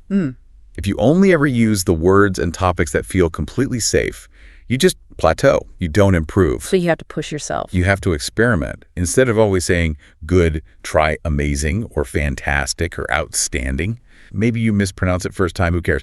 The point is, you tried, you stretched. Okay, but what if you're talking and you just blank on a word? Like you need the word frustrated and it's gone. What do you do then? Lots of people just stop dead. Don't stop. That's the key. Rephrase. Describe it. If you can't find frustrated, say something like, I feel a bit angry and tired because, I couldn't get this thing done. Knock around it. Exactly. Keep the conversation going. That ability to rephrase, to find another way to say it, that's actually a sign of high fluency. It's about getting the message across, not showing off every fancy word you know. Good point. And the last one on the mindset side, this one feels more emotional. Comparing yourself to native speakers all the time. Oh, that's just toxic for your progress. It really is. You're holding yourself to an impossible standard. Why do that? So who should you compare yourself to? Yourself. Compare yourself today to how you sounded 6 months ago or a year ago. That's where you see real progress. It's personal. The goal isn't imitation, it's understanding, being understood, and actually enjoying using the language. Right. Focus on your own journey. Okay, so that's the mental game. Once we get our heads straight, we need to think about how we actually sound. Yeah. The execution. Exactly. Which brings us to mistake number 5. Speaking too fast because you think it sounds fluent. Oh yeah, I've heard people do that. Rushing their words. It's a classic mistake. But speed without clarity, it's just noise. People can't understand you. So clarity is more important. Always. Always clarity first. And actually, slowing down a little, it sounds more confident, more controlled. It also gives your brain a tiny bit more time to think, to find the right words, so you panic less. Interesting. So slowing down is actually a sign of control, not weakness. Definitely. And related to speed and control is rhythm. Mistake number 6, ignoring pronunciation and, crucially, stress patterns. Why is stress so important? Because English is what we call a stress-timed language. Some words are strong, some are weak. That creates the rhythm, the music of English. If you miss that, you sound unnatural, and sometimes you can actually change the meaning completely. Change the meaning just with stress. How? Okay, think about the word record. Stress the first syllable, or R-E-A-C. That's the noun. I have the record. Right. Stress the second syllable. Record. That's the verb. Please record this. Same spelling, different word, just based on stress. Wow. Okay. That's subtle but huge. It is. Yeah. It applies to sentences, too. You stress the important words, not I want to go there, but I want to go there. It guides the listener. So practice listening for and using stress. Got it. Now let's talk about something people often forget with speaking. Mistake 7. Ignoring body language and tone. Yeah, fluency isn't just words coming out of your mouth. It's your whole body communicating. Your tone has to match what you're saying. Your face, your posture, it all adds to the message. Like if you say, I'm so excited, but you look bored. Exactly. Nobody believes you. Your body is saying something different from your words. It creates confusion, or it just seems insincere. So what can people actively do? Well, use gestures. Naturally, don't force it, but let your hands move a bit. It helps you think, too. And breathe. Good, controlled breathing makes your voice clearer, steadier, sounds more confident. Breathing, interesting. And honestly, smile sometimes. Even on the phone, people can often hear a smile. It changes your tone, makes you sound more approachable, more confident. Simple but effective. Okay, what about those little words people overuse when nervous? Mistake 8. Too many fillers, like, Yes, the filler trap. Look, a few are perfectly natural. Everyone uses them. But when it's every other word... It sounds like you don't know what you're saying. Exactly. It makes you sound hesitant, unsure. The fix here is a bit counterintuitive. Which is? Use silence. A short pause. If you need a moment to think, just pause briefly. It sounds much better than filling the space with, So silence is better than fillers? Absolutely. A pause makes you sound thoughtful, like you're considering your words. Too many fillers just sound like nervousness. Silence is power. Okay, powerful advice. So we've tackled the mind and the delivery. Now let's get into part 3. Real-world communication habits. This is where the rubber meets the road. This is it, applying it in actual conversations. Let's start with mistake 9, using only textbook English. You mean like the super formal stuff? How do you do? Sort of, yeah. Or the classic, I am fine, thank you, and you. It's polite, sure, grammatically correct, but... A bit stiff. Robotic. Exactly. It doesn't sound like how people actually talk in normal, everyday situations. It lacks that natural, immediate feel. So the better way is... Listen to how people really speak. In podcasts, movies, conversations you overhear, pick up those natural phrases. Things like, I'm doing good, thanks for asking, or no worries, I got you, that's awesome. Right, those little chunks of real language. Those signal real fluency. They show you're comfortable, not just reciting lines from a book. Makes sense. Okay, next one. Mistake 10, speaking without really listening. Oh, this is a big one. It often happens because you're so worried about what you're going to say next. That you don't actually hear what the other person is saying. Precisely. You're busy planning your reply, maybe translating it in your head while they're still talking. That's not a conversation. That's like two people giving separate speeches near each other. Like playing verbal tennis, but only focusing on your serve, not the return. Great analogy. Yeah. You need to respond to what they said, not just react with your pre-planned sentence. Yeah. Good speakers are always good listeners first. So listen actively, then speak. It makes the conversation flow. It's back and forth. And honestly, it gives your brain a moment to process and come up with a genuinely relevant reply. That leads nicely into mistake 11. Getting the context wrong, like using slang in a formal meeting or being super formal with close friends. Yeah, what the sources call communication intelligence. It's about reading the room, understanding your audience and the situation. So fluency isn't just knowing words, it's knowing when and where to use them. Exactly. You wouldn't say, yo, what's up, in a serious job interview, right? Definitely not. And you probably wouldn't use super formal corporate language hanging out with your friends. You adapt. Your vocabulary, your tone, even your sentence structures might change. Being able to make those adjustments, that's a real sign of fluency. Adapting your register. Okay, next habit to break. Mistake 12, using the same simple sentence structure over and over again. Like always starting with, I think, or just using subject, verb, object all the time. Gets repetitive, it sounds, well, basic. So variety is key. Variety is the spice of fluency. Mix it up. Use different ways to start sentences, ask questions, use conditionals, and definitely use phrasal verbs. Phrasal verbs like give up, look into, get along. Why are they so important? Because native speakers use them all the time. They're woven into the fabric of everyday English. If you avoid them and only use the more formal, single-word verbs, your speech will sound correct, yes, but a bit textbookish. Academic? So instead of just, I like music. So I'm really into music, or I enjoy listening to music, or music is a big part of my life. Just adding that variety makes you sound much more natural. Good examples. Okay, closely related. Mistake 13, not expanding on your ideas or giving really short answers. Yes. This stops conversations dead. Someone asks you a question, you give a one-word answer, yes or no, and then silence. Awkward. So how do you fix that? How do you keep the conversation going? There's a simple little technique, the 3-step method. Answer, explain, example. Answer, explain, example. Okay, walk me through it. Let's use, do you like reading? Right. Don't just say yes. Step 1, answer, yes, I absolutely love reading. Okay. Step 2, explain. Because it really helps me unwind, escape after a long day. Got it. Step 3, example. For instance, I just finished this amazing book about space exploration last week. It was fascinating. Answer, explain, example. That forces you to say more naturally. Exactly. It gives structure to your answer and keeps the ball rolling. Super practical. Very useful. Okay, final mistake. Mistake 14. This one seems easy, but maybe people skip it. Not recording yourself or listening back. It's your personal feedback loop. You need to know what you actually sound like. It's easy to do. Just grab your phone. And do what? Record yourself talking for just, say, 1 minute every day. Pick a random topic. My favorite food, what I did yesterday, my dream vacation, anything. Okay, record for a minute, then what? Listen back. Critically, but kindly. Listen for your pronunciation. Are there sounds you struggle with? Listen to your pacing. Are you rushing? Are you too slow? And count. Count how many times you use those filler words, like. So you're analyzing your own speech patterns. Yes. It helps you become aware of your habits. Your mouth and ears learn through that repetition and self-correction, often faster than just trying to remember rules. Consistency here is way more important than trying to be perfect in that 1 minute. Right. Consistent practice and feedback. Okay, so to wrap this all up, what's the core message here? It really comes down to courage, I think. You can't learn to swim by just reading about swimming. You have to actually get in the water. Jump in. Jump in.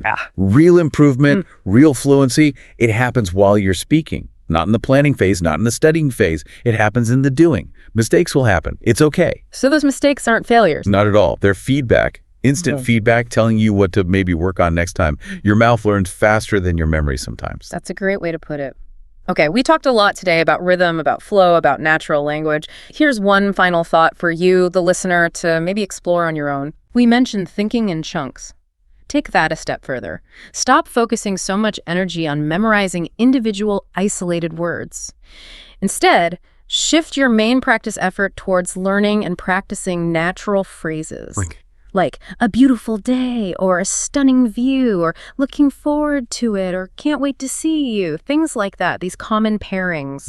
Collocations and common phrases. Exactly. Your brain seems to store these as single units, which dramatically cuts down the mental effort when you speak. You're not assembling words, you're retrieving a whole chunk. That makes sense neurologically. Less processing load. Right. So focusing on these phrase chunks instead of just single words. That might be the real hidden fuel for getting that natural, automatic fluency we're all aiming for. That shift in focus can make a huge difference. Really accelerate things. Definitely something to try. We really hope this deep dive helps you break through those blocks, find your flow, and speak English with the confidence you absolutely deserve.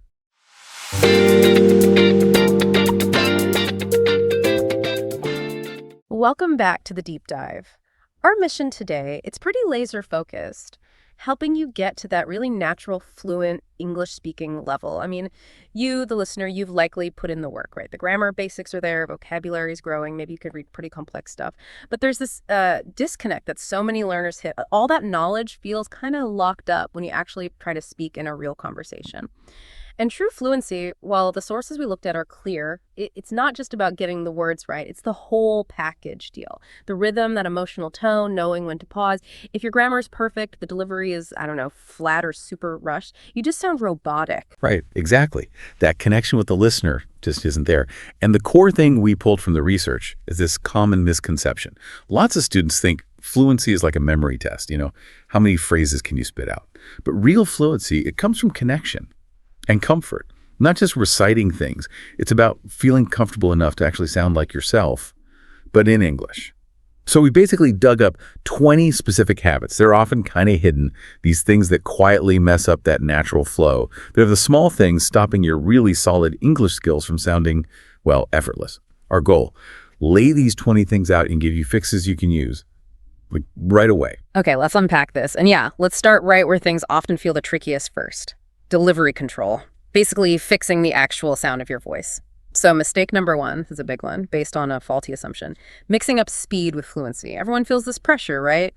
To talk super fast, keep up, thinking that speed equals being like a native speaker. And that pressure usually backfires. It leads to this nervous, jumbled rush, not fluency. We saw this so clearly with one student example, Amir. He spoke so fast he'd actually get ahead of his own thoughts. He'd stumble over words he actually knew perfectly well. And the listeners, even native speakers, they were spending so much energy just trying to follow him, the actual message got lost. So the fix is kind of counterintuitive. Slow down. Confidence isn't about words per minute. It's about clarity, control. Yeah, when Amir started adding deliberate pauses, not out of fear, but to actually gather his next thought and really focused on hitting just the key words, his speech instantly got clearer. And ironically, he sounded way more relaxed, more fluent, actually. Exactly. And that idea of focusing on keywords, that rolls right into the next problem, ignoring rhythm and stress. That's mistake number two. English just isn't a language where every single syllable gets the same weight. If you stress every word equally, you kill the natural music of it. It sounds really jarringly flat. Right. They call English a stress-timed language for a reason. It needs that sort of musical quality. If you want to get your meaning across, you have to punch those important content words. Like you naturally stress really and movie or like this movie. If you flatten that out or stress the little words like a or the listener kind of struggles to figure out what the main point is. Which brings us neatly to the melody itself. Mistake 3. Speaking in a flat tone. Ignoring intonation. Intonation is so crucial because it carries all that emotion, the subtle meaning. Think about saying something like, "I'm happy you came." If you say it totally monotone, it sounds, well, maybe sarcastic or just bored. Yeah. Definitely not welcoming. But if you let your pitch kind of lift a bit on happy and maybe drop gently at the end, that conveys warmth, right? Sincere welcome. It's like using your voice as music, layering meaning on top of just the words. If you don't vary your pitch, you make the listener guess what you really mean. And the last one for delivery, a subtle but important barrier. Mistake 4, neglecting focused pronunciation practice. Now, this isn't about getting rid of your accent, not at all. It's purely about being clear and getting those internal stress patterns right within words. Okay, can you give a quick example, like a common word stress mistake that just makes a word sound off? Oh, absolutely. Multisyllable words are classic culprits. Learners often spread the stress out evenly, maybe, but fluent speakers hit one syllable harder. You want to say comfortable, not comfortable. Or photograph, not photograph. Just focusing on hitting that one stress syllable makes a huge difference. Smooth things right out. Okay, so we've tuned the instrument, the voice. Now let's look at the sheet music, I guess. Moving beyond sound to segment 2, the structural stuff. Things that make sentences sound stiff or too formal or sometimes just wrong. And mistake number 5 is everywhere. Translating directly from your native language. The second your brain tries to build an English sentence by mapping word for word from your mother tongue, you're asking for trouble. Structural errors creep right in. Oh, the classic painful example. I agree, you hear it all the time because, in lots of languages, you are in a state of agreement. But in English, the totally natural automatic response is just, I agree. Why is it so hard to break that habit? Well, the brain's trying to be efficient, right? Yeah. And it sees agree like a state you're in, not an action you do, because that matches the native structure. To fix it, you got to consciously force yourself. Think in complete, simple English sentences, even just narrating your day in your head. Break that translation loop. Okay. And if we want to sound natural, relaxed in conversation, we need to hit mistake 6. Avoiding contractions. Always saying the full forms I am, they will, we do not. It just sounds almost like a robot reading a script. Super formal. Yeah, unless you're giving a really formal speech or maybe deliberately emphasizing something negative, like I did not say that. Yeah. Using contractions is pretty much essential for conversational flow. When you say I'm not sure instead of I am not sure, the words just glide together. It saves energy. Yeah. Sounds completely normal. Right. Now, shifting to a really specific grammar point, mistake 7, using isn't it, as the question tag for absolutely everything. It's like the universal default setting. It really is. And it's an instant giveaway that someone's using a memorized tag instead of actually engaging with the grammar of their own sentence. The rule here, the key thing, is the tag has to match the helper verb, the auxiliary verb, in the main statement. That seems like such an easy trap, though, because learners want that simple shortcut, don't they? How do you reprogram that? You just got to focus on the main verb, the action part. You wouldn't say, she can swim, isn't it? Doesn't make sense. You match it. She can swim, can't she? Or if the statement's negative, they didn't call, did they? Getting that matching thing down shows real comfort with the structure. Okay. And similar confusion around mistake 8, using I think so incorrectly. Yeah, the problem usually pops up when someone wants to disagree, but politely, if someone says he's coming today and you really doubt it, you can't use the positive, I think so. That sounds like you agree. You have to use the full negative, I don't think so. It's a really key difference between confirming something and politely denying it. Good distinction. Okay, let's move from structure to word choice. Mistake 9, sticking to the same simple words over and over, always using good, nice, very, or the classic fallback thing. Variety just shows more depth, more precision in your thought. Instead of saying every good experience was very good, maybe try excellent or superb or amazing. And instead of calling everything a thing, be more specific. Is it a concept, an idea, a topic, an object? Using a richer vocabulary immediately makes you sound more confident, more well-read. And then tying all those potentially richer words together, mistake 10, speaking without enough linking words. This leads to those really short, choppy sentences. Unconnected thought. Yeah, fluent speech is like a train of thought, right? You need connectors because to build connections and move beyond just simple statements. So instead of just, I like coffee, I drink it every day, you link the ideas, show the reason. I like coffee because it helps me focus, so I drink it every day. That shift from basic facts to connected thoughts, it's critical for flow. Okay, here's where it gets really interesting. Because so much of fluency, it feels like it's actually a mental game. We just talked about linking words, right? Mistake 10. But if you're constantly pausing, calculating which connector fits best, that fear kicks in, that fear of stopping. And that leads us straight into mistake 11. Avoiding conversations purely out of fear. It It's the classic paralysis of perfectionism. Learners tell themselves, oh, I'll wait till my English is perfect before I dare talk to a native speaker or, join a serious discussion. Right, this reminds me of the student, Aisha. Academically brilliant, but she basically refused to speak for, 2 years? Terrified of making a mistake. Her notes were perfect, but zero conversational flow. Exactly. And her fluency only really took off, like ski-rocketed, the moment she forced herself into those simple, low-stakes chats, ordering coffee, asking directions, just basic greetings. Fluency doesn't come from staring at a grammar book. It comes from using the language, building that muscle memory. You just got to start speaking now. Don't wait for some mythical, perfect point. And tied right into that fear is mistake 12. That awful habit of overcorrecting your own grammar while you're talking, stopping mid-sentence to fix some tiny verb mistake, it just kills the rhythm. Totally. If you break your own flow, you break the listener's flow too. The priority in a real spontaneous conversation is always getting the message across. We really need to tell listeners it's absolutely okay to make mistakes. Focus on communicating the idea first. Worry about the grammar later. Maybe reflect on it afterwards. It's like a jazz musician stopping mid-solo to check the sheet music, right? The music just dies. Flow is everything. Okay, next up, mistake 13, using way too many fillers. The the likes, the you-knows, these are often just unconscious habits, maybe rooted in anxiety. And the advice here, the actionable tip, it's one of the most powerful mindset shifts, I think. Replace those nervous fillers with silence. Intentional pauses. A pause does two key things. Gives you, the speaker, a beat to think and transition smoothly. And it gives the listener a moment to process what you just said. It makes you sound thoughtful, actually. Organized, confident even. Yeah, we strongly recommend recording yourself. Actually count your fillers. Once you hear them, you become aware. Then you can practice swapping out the ums and unnas with maybe a smooth short connector like well or so, or often just silence. A brief pause works wonders. Okay, and one more for mindset before we move on. Mistake 14. Relying on memorized sentences without really getting the context. Rote learning can backfire if you use a phrase in the wrong situation.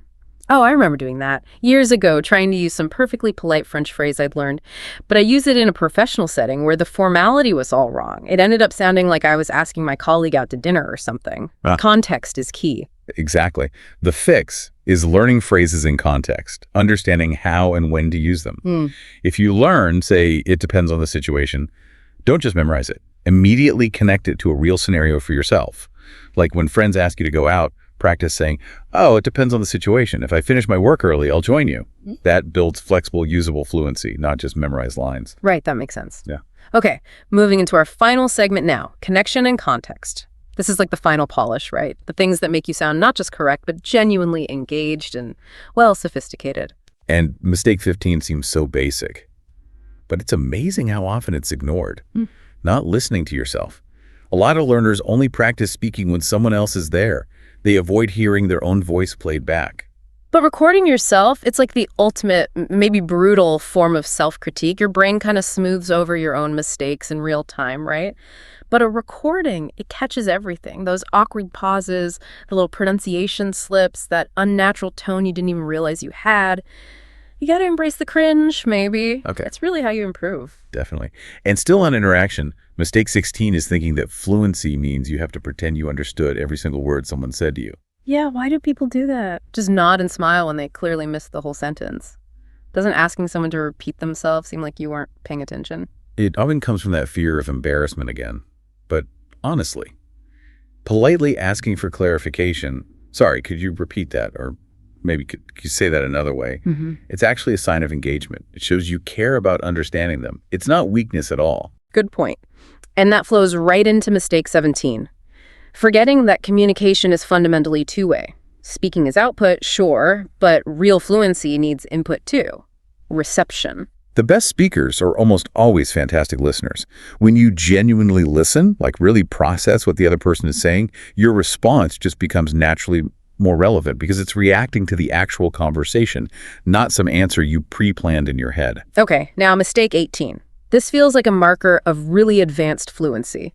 Not adapting your style to the situation, If you use the exact same vocabulary, the same tone, the same sentence structures with absolutely everyone, your boss, your best friend, a stranger, you're missing a huge part of how real-world communication works. Exactly. It's often called style switching or code switching. You have to adjust based on context. The difference between talking to your boss, "Good morning, I hope you're having a productive day," versus your friend, "Hey, what's up?" Knowing how to make that shift and when.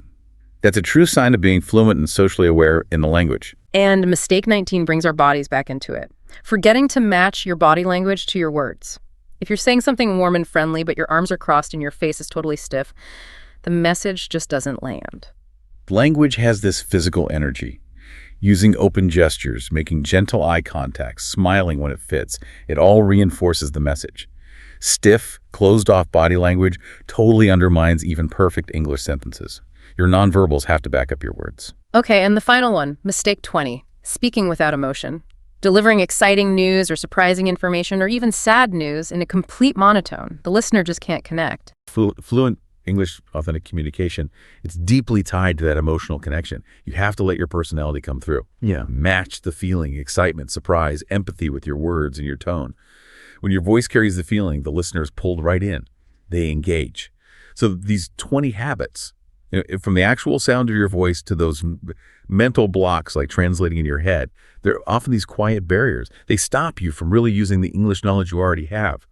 But fixing them, even just one by one, starts to shift your focus away from just accuracy, towards achieving that effortless kind of flow. So what does this all mean? I guess it means the path to really natural fluency isn't necessarily about just more grammar rules or faster talking. It's about prioritizing clarity, that emotional connection, and achieving a smooth flow. It's about getting over that obsession with perfection, maybe. Once you start consciously working on these 20 habits, your voice, your whole communication style, it'll naturally become smoother and you'll sound and probably feel much more confident. We talked about mistake 18, right? How crucial it is to adapt your speaking style based on the situation, friend versus boss, casual versus formal. If fluency really hinges on matching that context, think about this. What specific, maybe subtle changes in your vocabulary or your tone are you going to practice tomorrow? How can you make sure your English truly reflects who you're talking to? Go on, give that style switch a try.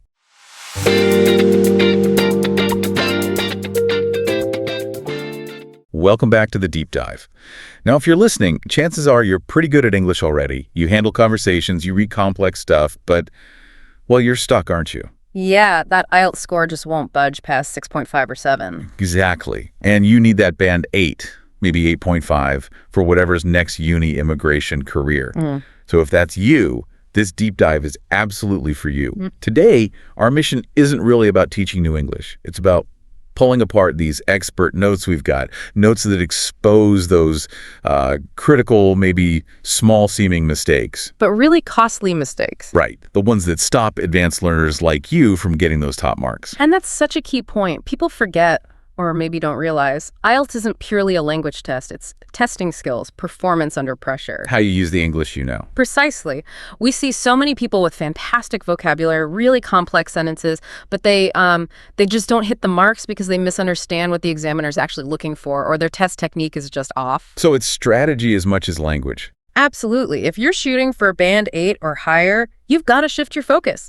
Stop thinking only about knowing more English and start focusing on using it strategically, smartly, especially when the clock's ticking. Okay, let's dig into that. We should probably start with the foundations, right? The things that affect, well, everything. Mindset, time management. Good place to start. And for listening, the biggest strategic blunder often comes down to panic management. It's kind of a double mistake, actually. Oh, so? First, you panic or just freeze when you miss a word, or maybe two. Yep. Second, you keep thinking about that missed word. You dwell on it. Ah, I can picture that. It's like a failure of momentum, isn't it? You miss, say, a specific date, and your brain just loops on it, trying to grab it back. Exactly. And while your brain's stuck, the audio just keeps rolling. And you miss the next question. Maybe the one after that. You got it. If you miss one answer, you absolutely cannot afford to lose the next 2 or 3 because you were stuck on the first one. The audio is tricky. It's designed with distractors, corrections, similar sounding words. So what's the fix? Just move on. Move on fast. Stay calm. Easier said than done, I know, but trust that the answers usually come in order.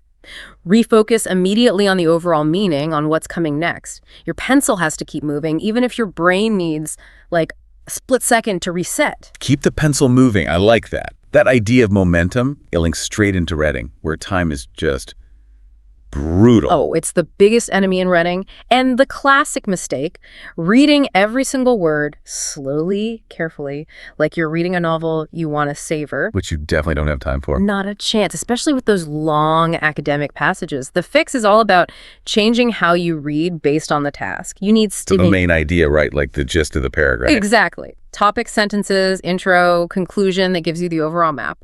Then you need scanning. Okay, so scanning is more targeted. Super targeted. That's when you're hunting for specific keywords from the question before you read in detail. Think numbers, dates, names, specific terms. Capital letters are gold. So if the question asks, what year did the company start exporting? You're scanning for 4-digit numbers. Maybe Right. currency symbols. Words like export, ship, send. Your eyes should be like dancing across the page, looking for the specific clues, not slowly walking line by line. You ignore maybe 90% of the text initially. dancing, not walking. Got it. That need for precision, it brings us to another mistake, one that seems small, but is just incredibly costly. We're calling it the accuracy trap. Oh, this one is painful. Because you understand the answer, but you still get 0 points. Oh. Simple execution errors in listening or reading short answers. You hear it right, you understand it, but you misspell it. Yeah. Or, and this is a big one, you get the plural wrong. Like the answer is students and you write student. Exactly. Or vice versa. The as costs you the entire point. Wow. Just one letter. One letter. IELTS marking is black and white on this stuff. No partial credit for being close. If you're stuck at band 7, I'd bet good money that a few spelling mistakes, a couple of plural errors, these seemingly tiny things are dragging you down, not some huge comprehension issue. So attention to detail is non-negotiable. Absolutely. Accuracy counts just as much as understanding the meaning. Okay, that covers some core skills. Let's shift gears a bit into how the test actively tries to, well, trick you. The decoding skills needed for listening and reading. Yeah, this is where it gets interesting. The test heavily relies on paraphrase to disguise answers. A huge mistake in listening is waiting to hear the exact words from the question paper. They'd never make it that simple, would they? Never. You might be listening for the word, say, transportation, but the speaker talks about taking the commuter train or how she gets to work. So you need to tune your ear for synonyms and, like, related concepts. Exactly. Functional language.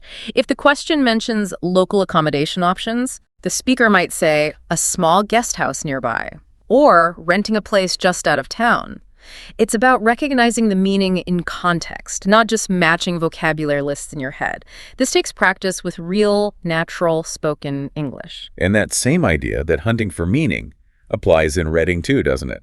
Which links back to keywords. Absolutely. You have to be strategic. Highlight or underline the key terms in the question first. Nouns, verbs, any limitations like dates or places. Before you even look at the passage properly. Yes.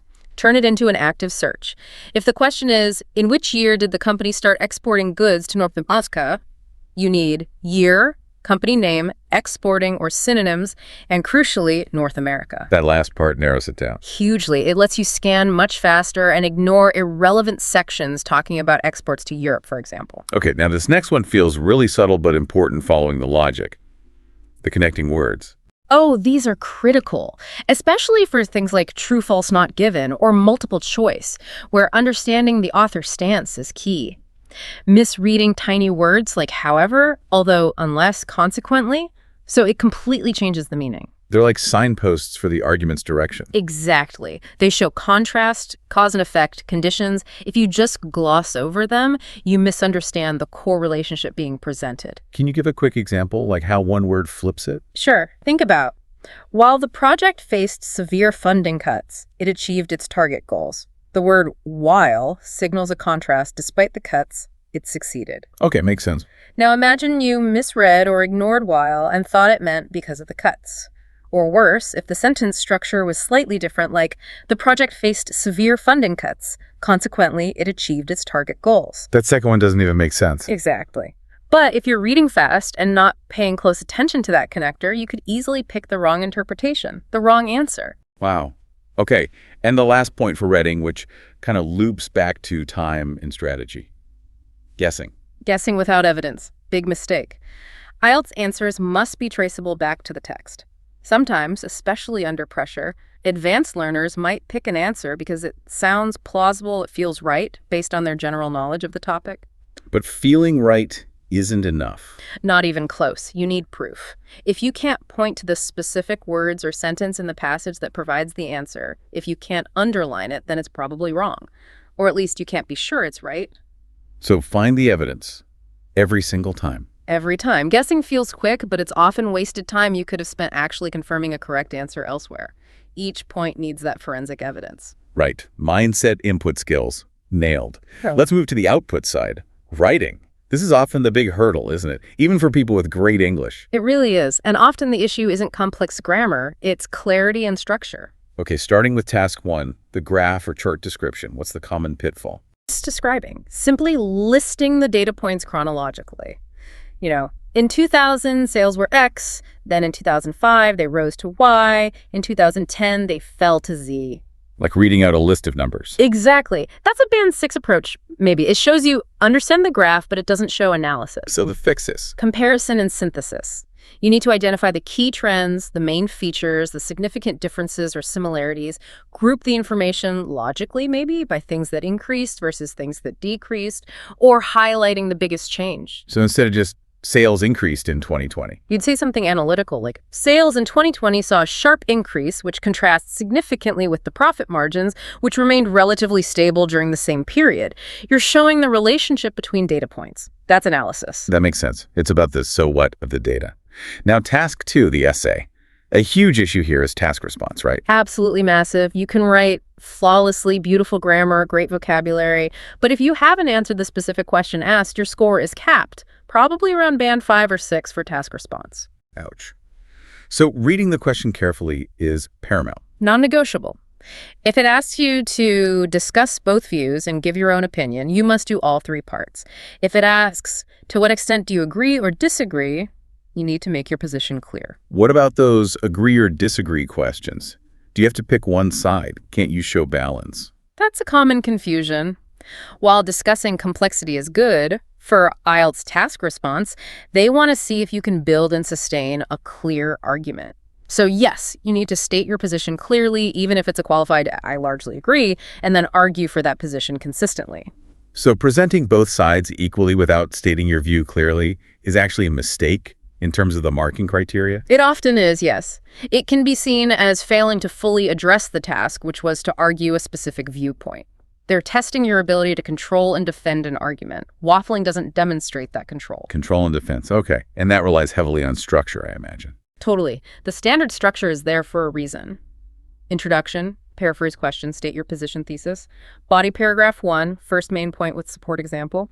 Body paragraph 2, second main point with support example. Conclusion, summarize, restate position. And a common mistake is repeating ideas. Yeah, trying to hit the word count by saying the same thing in different ways. The fix is simple.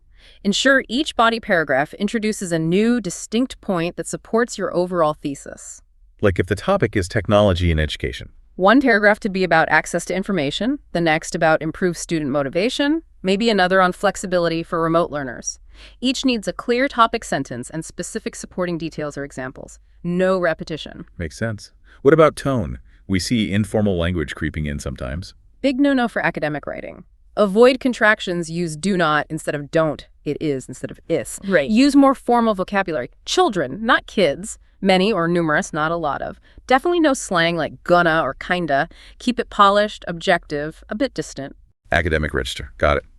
And finally, the brutal one, word count. Oh yeah, under 150 words for task 1 or under 250 for task 2, and you get penalized automatically. Simple as that. Doesn't matter how good it is. Doesn't matter, it's a basic requirement. If you finish early, don't just stop. Go back, expand your points, add more specific examples, check your linking words. Use the time to ensure you meet the minimum comfortably and logically. Okay, Zaddy and covered. Mm-hmm. Let's pivot to speaking. Again, aiming for that natural, confident delivery seems key for higher bands. What trips people up?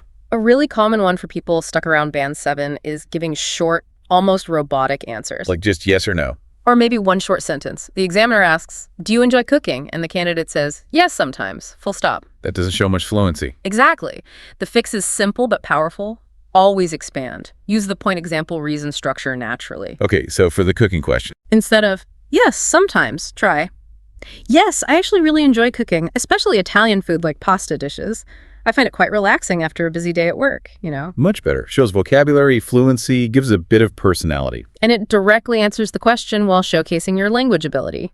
Always aim for 2 to 3 sentences, minimum, for part 1 questions. Good tip. What about sounding? Rehearsed? The memorization trap. Examiners can spot this a mile off. If you sound like you're reciting a script, your fluency and pronunciation scores plummet. Unnatural speed, complex words dropped in awkwardly. It sounds fake. It does. Yeah. The better approach isn't memorizing answers, it's learning flexible sentence patterns or phrases. Things like, "Well, one thing I really appreciate about X is," or, "That's an interesting question. I suppose it depends on." These sound natural and you can adapt them to almost any topic. So flexible frameworks, not rigid scripts. Precisely. Another key point, people worry too much about their accent. Right, trying to sound British or American. Yeah, and it's unnecessary. IELTS doesn't assess your accent. It assesses clarity and intelligibility. Can the examiner understand you easily? That comes down to pronunciation features like rhythm, stress, and intonation. Making the sentence musical, as you said earlier. Kind of, yeah. Emphasizing the important words, like in, "I really enjoy traveling in summer." Stressing "really" in summer makes the meaning clearer and the sentence more engaging. That's what lifts your pronunciation score, not faking an accent. And all this ties into just confidence, right? How you come across. Absolutely. Try to treat the examiner like, well, maybe not a close friend, but a respected colleague you're having an interesting chat with.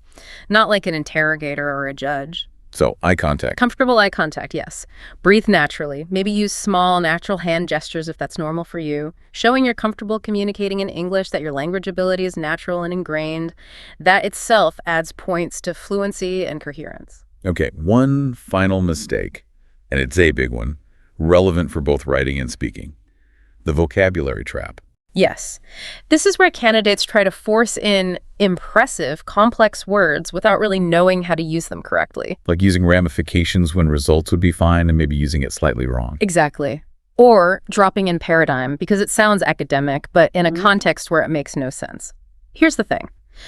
Examiners penalize inaccurate use of vocabulary more heavily than simple correct use. So better to use a simpler word correctly than a complex word incorrectly. Much better. You get marked down for the error, and it shows a lack of control over your language.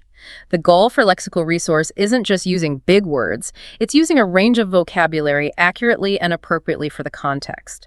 Clarity trumps complexity every time, if that complexity introduces errors. Wow, okay. So pulling this all together, we started by saying this isn't just about knowing English, it's strategy. It seems the path to Band-Aid isn't about sounding like a walking dictionary, but about clear, structured, logical communication and confidence. That's the core of it, eliminating those specific, often small errors, the plurals, the connectors, the task-response issues, the descriptive, not analytic writing, the short answers. These are the things holding that Band 7 score hostage. Fixing those unlocks the higher bands. It's about being surgical with the fixes. Exactly. And it leads to a broader thought, doesn't it? If this strategic approach prioritizing clarity, accuracy, and structure over just, throwing complex language around is the key to a high IELTS score, well, it makes you wonder, doesn't it? Where else, maybe in your professional life or your academic work, are you making things more complicated than they need to be? Are you sometimes sacrificing real clarity and impact just to sound intelligent? That's actually a really powerful thought to end on. Food for thought for everyone listening. Something to consider. Definitely. So the blueprint is there. Refine the strategy, hone those test skills, apply these fixes. You know what needs doing. Now go out and nail it.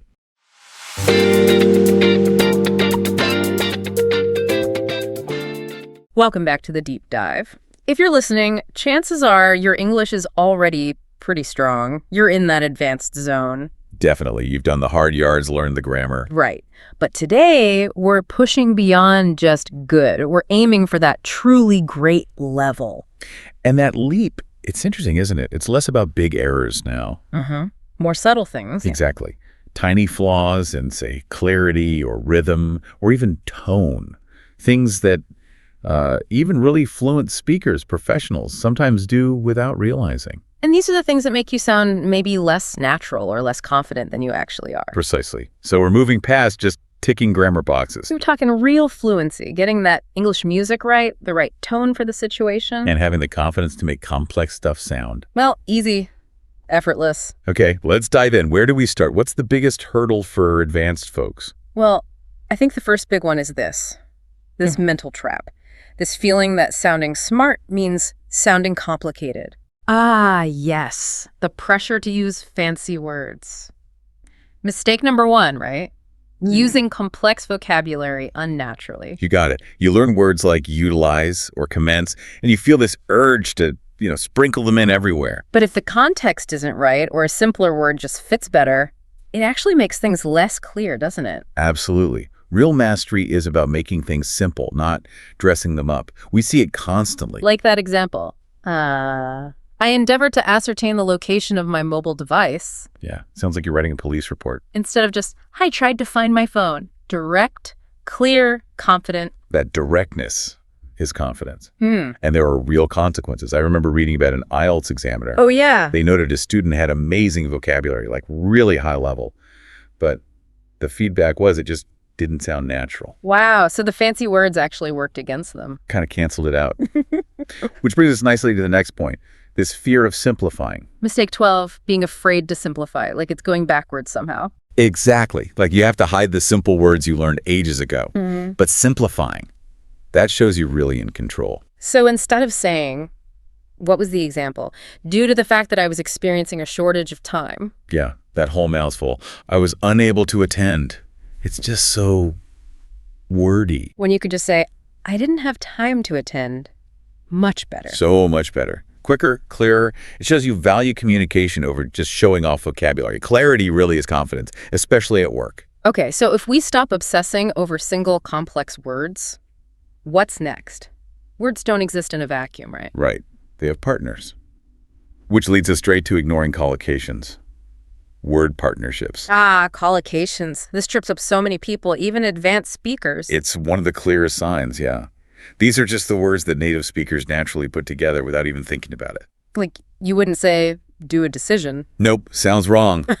Even though grammatically, do and decision are fine words, we make a decision. Or strong rain. You should be heavy rain. That's the natural partner. So the fix is? Learn words in chunks. When you learn decision, learn the whole phrase, make a decision. Treat it like one unit. Exactly. Same with phrasal verbs. Learn the whole thing, the verb, the preposition, maybe a common noun that follows. That's how you build that natural flow. All right, so moving from words to the bigger picture, the actual sound of your English. This is critical. It really is. Fluency isn't just correct grammar. It's also about using the right tone for the situation, what linguists call register. And making sure it flows, like music. Yeah, the rhythm. But this often gets messed up by trying too hard again, overusing advanced grammar structures. Because the textbook says relative clauses and passive voice are advanced. So people load up their sentences. It ends up sounding like a computer wrote it, or a lawyer. That legal document style. What was that example? Having been informed of the situation by my superior, I subsequently proceeded to address the concern with utmost diligence. I mean, imagine saying that in a team meeting. People would be maybe impressed by the words, but mostly just confused. Right? Totally. When all you needed to say was, my boss told me about the problem, so I dealt with it carefully. Simple, direct, effective. But hang on, isn't there a place for that complex structure sometimes? Oh, absolutely. Formal writing, academic papers, legal stuff, yes. But that's the trap. Forgetting to switch it off? Exactly. Forgetting to switch back to conversational mode. You need to be able to modulate your style. And that ties into overusing connectors too, doesn't it? Words like, however, moreover, furthermore. Big time. They're essential signposts in writing, especially academic writing. They show the logical links. But in conversation, if you drop a moreover or furthermore into every other sentence, it sounds really stiff, really unnatural. Like trying to connect ideas like, I like coffee, moreover, it tastes good, furthermore, it gives me energy. Yeah. Nobody talks like that. You just say, I like coffee because it tastes good and gives me energy. Simple conjunctions, maybe a relative clause. That's the natural flow. And the big principle here is understanding register, getting the tone right for the situation. Mistake number 3. Mixing formal and informal styles inappropriately. Ah, the classic email blunder. Starting with, hey, mate. And then hitting them with, I'm writing to request your immediate response to the proposal. Whoa.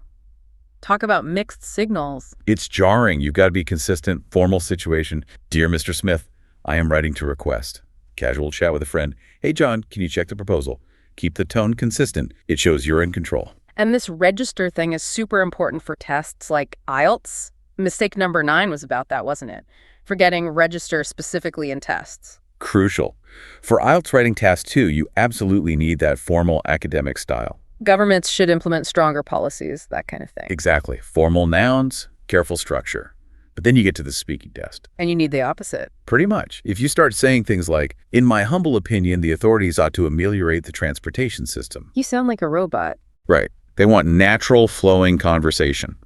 Which brings us to maybe the most overlooked part. Sentence, rhythm, and intonation.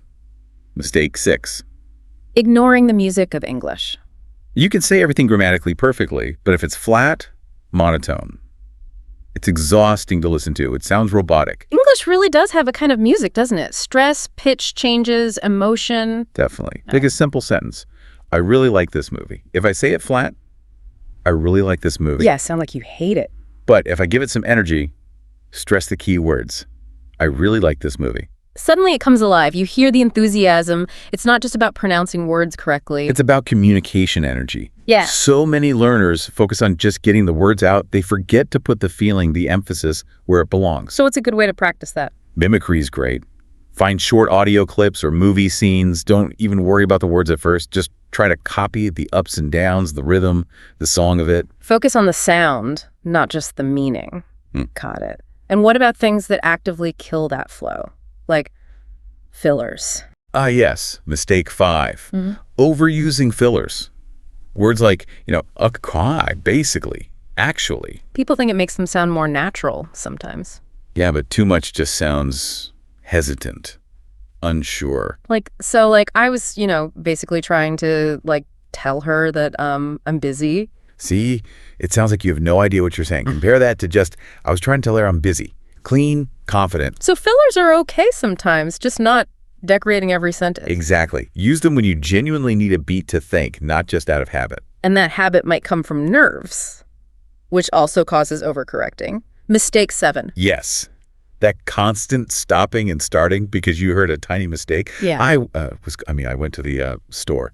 Oh, that kills the conversation dead. Completely destroys the momentum. Look, listeners care way more about understanding your message smoothly than catching tiny grammar slips. So trust yourself more. Trust your ability to communicate. Focus on the message, not on achieving some kind of impossible robotic perfection. Okay, moving into the final stretch, we're looking at those really subtle traps now, where context and culture are everything. Yeah, the stuff textbooks can't always prepare you for. Starting with misusing idioms and phrasal verbs. Mistake 4. Classic. Because idioms are figurative, right? You can't just memorize a list. Absolutely not. You have to understand the context they're used in. Otherwise, well, you get hilarious mistakes. Like the example, I kicked the bucket yesterday, but now I'm fine. Hold on. If you kicked the bucket, you wouldn't be fine. Because kick the bucket means to die, yeah. The person probably meant, I was exhausted yesterday, but I'm fine now, or maybe I was really sick. See, knowing 100 idioms badly is way less useful than knowing, say, 5 idioms really, really well. Deeply. Knowing exactly when and where to use them. And often the reason people misuse them is translation. Mistake 11. Translating idioms directly from your native language. It almost never works. What was that example? I have hunger on my eyes. Yeah, trying to translate something literally. The natural English is just, I'm craving food, or I'm really hungry for that. So the real skill is to stop translating in your head. That's the goal. Start thinking in English. Then the natural phrases, the collocations, the right idioms start to come more automatically. Okay. And beyond literal meaning, there's cultural meaning. Mistake 14. Ignoring cultural context. This is so important. Your grammar can be perfect, but the phrase might just be wrong for the culture. You could accidentally offend someone. Like the example about commenting on weight. Right. In some cultures, saying something like, wow, you're fat now, might actually be a compliment, like you look healthy, prosperous. But in many English-speaking places, That's incredibly rude. Deeply rude. You'd need a culturally safe alternative, like you look really healthy, or just, wow, you look great. So it's about understanding the emotional weight, the cultural baggage behind the words. Exactly. True fluency includes that sensitivity. Okay, nearly there. A couple of quick mental traps before we wrap. Over-generalizing rules. Mistake 13. Yeah, advanced learners sometimes think they've found the rule, like maybe verbs always need to after them, And then they apply it everywhere. even where it doesn't fit, like with modal verbs. So they say, she must to go now. Instead of the simple, correct, she must go now. Right. Advanced learning needs precision, paying attention to exceptions, not just making broad assumptions. Got it. And the final mistake. Maybe the biggest one for people who think they're already fluent. Mistake 15. Forgetting that learning never stops. Thinking fluency is like a finish line you cross. Yeah, ticking the box and thinking, okay, done with English study. Yeah. That mindset kills your progress. Because the language keeps changing. It's alive. Slang changes, new words pop up, even cultural norms shift. Yeah. Real mastery is about staying curious. Realizing it's a journey, not a destination. Exactly. A journey of expression, confidence, and always adapting. You're never really finished. Hashtag tag outro. Okay, that was a fantastic deep dive. So the big takeaways seem to be, number one, prioritize clarity, make complex ideas simple. Number 2, pay real attention to the sound, the music, the rhythm, the right tone, or register for the situation. And number 3, keep that mindset of continuous learning. Stay curious. Absolutely. So here's a final thought, something for you to try today. Focus on rhythm. Okay. Next time you listen to some English, a podcast, a movie, whatever, ignore the vocabulary for a minute. Just listen to the sound, the intonation, the stress patterns. Try and hear that English song. Nice. Focus on the music, not just the words. And one more thing. Next time you need to explain something complex, consciously try to simplify it. Don't reach for the fanciest word. Make the message the star, not the vocabulary. You got it. Make your complex idea sound effortless. That's the real sign of mastery. So, if you've made it this far, congratulations! You're already ahead of 90% of English learners. But remember, knowing these mistakes isn't enough. You have to practice, listen, and speak with awareness every single day. Exactly. Don't be afraid of mistakes. Use them as your teachers. Every error you fix is a step toward natural fluency. And if today's episode helped you see English in a new light, then you're growing faster than you think. Now here's what you can do next. Go back, pick just 3 mistakes you heard today, and focus on fixing those this week. Don't try to fix everything at once. Small steps build lasting fluency. And if you want more lessons that train your English brain, from speaking and listening to IELTS practice and real conversations, make sure you subscribe to English Speak Pulse right now. Hit that follow button, share this episode with a friend who's learning English, and tell us in the comments, which mistake surprised you the most today? Your journey doesn't stop here. The next episode might just be the one that takes your English to the next level. Stay curious, stay confident, and keep speaking with heart. Reminding you, every word you speak brings you closer to real fluency. Keep learning, keep practicing, and never stop believing in your English journey. You've been listening to English Speak Pulse, where fluency truly begins with you.